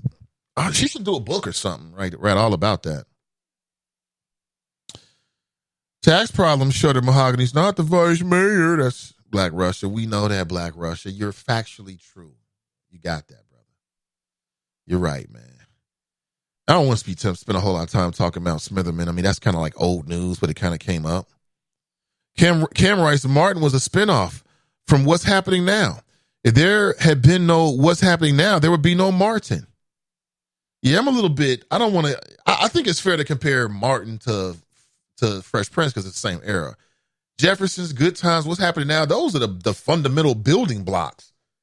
Like, you would have none of these shows without the success of the earlier shows that came before them. So, it is what it is. Nathan, Shane Sun writes, Nathan, goddamn well soul food is fattening. White people only eat it at potlucks. Liz overestimated her potential clientele. That's all. Okay. Well, I don't know the details. I would just say there's probably a lot of factors that go into it. Hold on, let me check out this avatar here. Is you sporting a suit over here, Shane Sun? Who is that? Not you. In your avatar picture.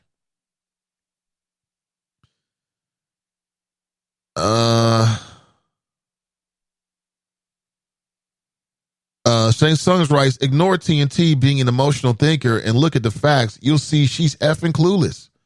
That's not true at all. That's not true.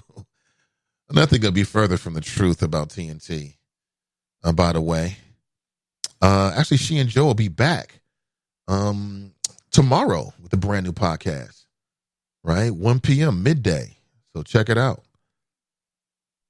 Nah, she wrong. You wrong about that one, brother. I'm sorry. I can't follow you down that one. LOL, not no snitch culture Smitherman. LMBAO at conservatives on a daily basis. I'm trying to catch up with all of your chat.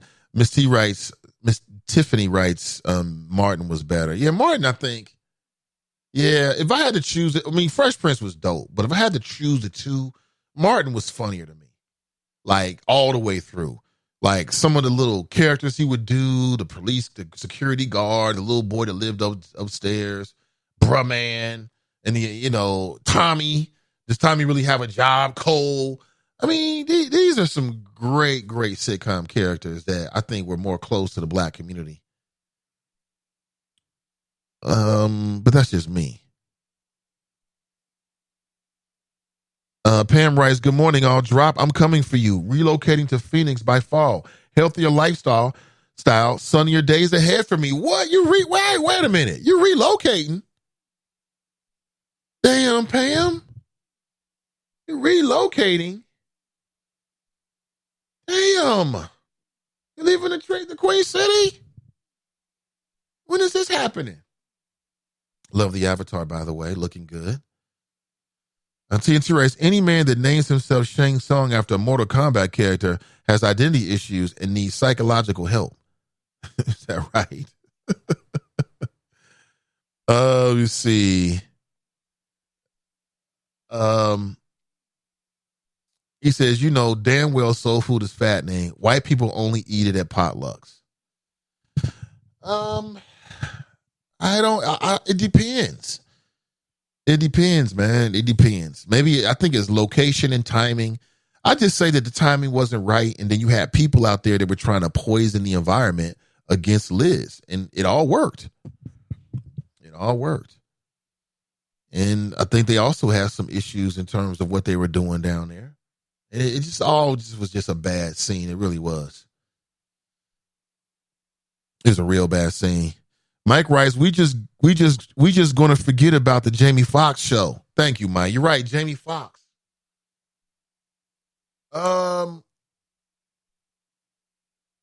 If there was a 1, 2, and 3, I had to say Jamie Foxx show was probably 3. With Martin, Fresh Prince, and Jamie Foxx. So Jamie Foxx was decent. I like this show. He has some great characters on there. I like Martin better though. Of the 3, I had to take Martin. Yeah, that's just me. Only a couple minutes left. In fact, we're already over our time limit here. Not our time limit, but our time frame here. I just want to say thank you very much. I'll reach out to Miss Grooms and see if she's available. Now, coming up tomorrow, I got a conversation that's scheduled with Kelly Prather. She is currently running for Hamilton County Commissioner. And so we'll get a chance to hear what her platform is and what her why is and what she will do if she's a Hamilton County Commissioner. Why she's a better choice than the other 2 female Democrats to take that position. And that'll be tomorrow. Okay, look forward to it. On Thursday, we're going to talk with a brother, local brother, who wrote a book that's now an Amazon bestseller from the Cincinnati area. You may know his name. And we'll catch up with him on Thursday. And I've got a couple of more invitations out between Wednesday and Friday. And the interviews are political in nature. And one of them is from outside the 513. Again, I reached out to the people at the Black News Channel, and I reached out to the people at Fox Soul to see if we can get them to come on and just talk about what they're doing. I think we are their demographic. So we'll see. If they come through, I'll let you know. All right. Thank you so much for being here. I really appreciate it. Yeah, we got to make a move. It's after 10. I mean, I got to get my day. Well, my day has already started. Started very, very early this morning. But listen, have an excellent day. Have a tremendous Tuesday. And I'll be back with you before you know it, bright and early on a Wednesday. And we can chop it up. We can talk about what's going on. All right. And I gave you a heads up on some of the scheduled interviews. So again, tomorrow we'll kick it off this season, this year, with our first political interview. It'll be with Kelly Prather. And we'll get a chance to see. I know there's some people saying a lot of negative things about Kelly Prather. I can't remember if I didn't reach out to her and say, hey, people are saying negative things about you. I just reached out to her to ask her if she'd come on and talk about her platform. So perhaps whatever those things were, I can't even remember what it was now. People can remember and you can reiterate it. I think people were saying something like, and it wasn't even people. I think it was, I'm not taking this back. It was one person. It was Black Rush who said this. Felt like she was trying to plan or something, and she was there to take votes away from Alicia Reese. I think that's what people said. Am I right at that? I believe that's what it is. So I asked her directly. I'm sure she's heard it all. Kelly Prather has thick skin, right? It's the first time people have talked about her. But again, she's running a serious campaign. And if you live in Hamilton County, I live in Hamilton County. And if you're planning on voting, then this is a decision you're going to have to vote on very, very soon. All right. Who's going to be on the next Hamilton County Commission? So with that, I'll make my leave. Have an excellent day. Today's show brought to you by the good folks at Sin Digital Media, a new urban voice in the city of Cincinnati. Find us on Facebook. Check out our podcast, Podcasting for the People. And I'll be back real soon. Until next time, I'm Nathan Ivey, and I'm out.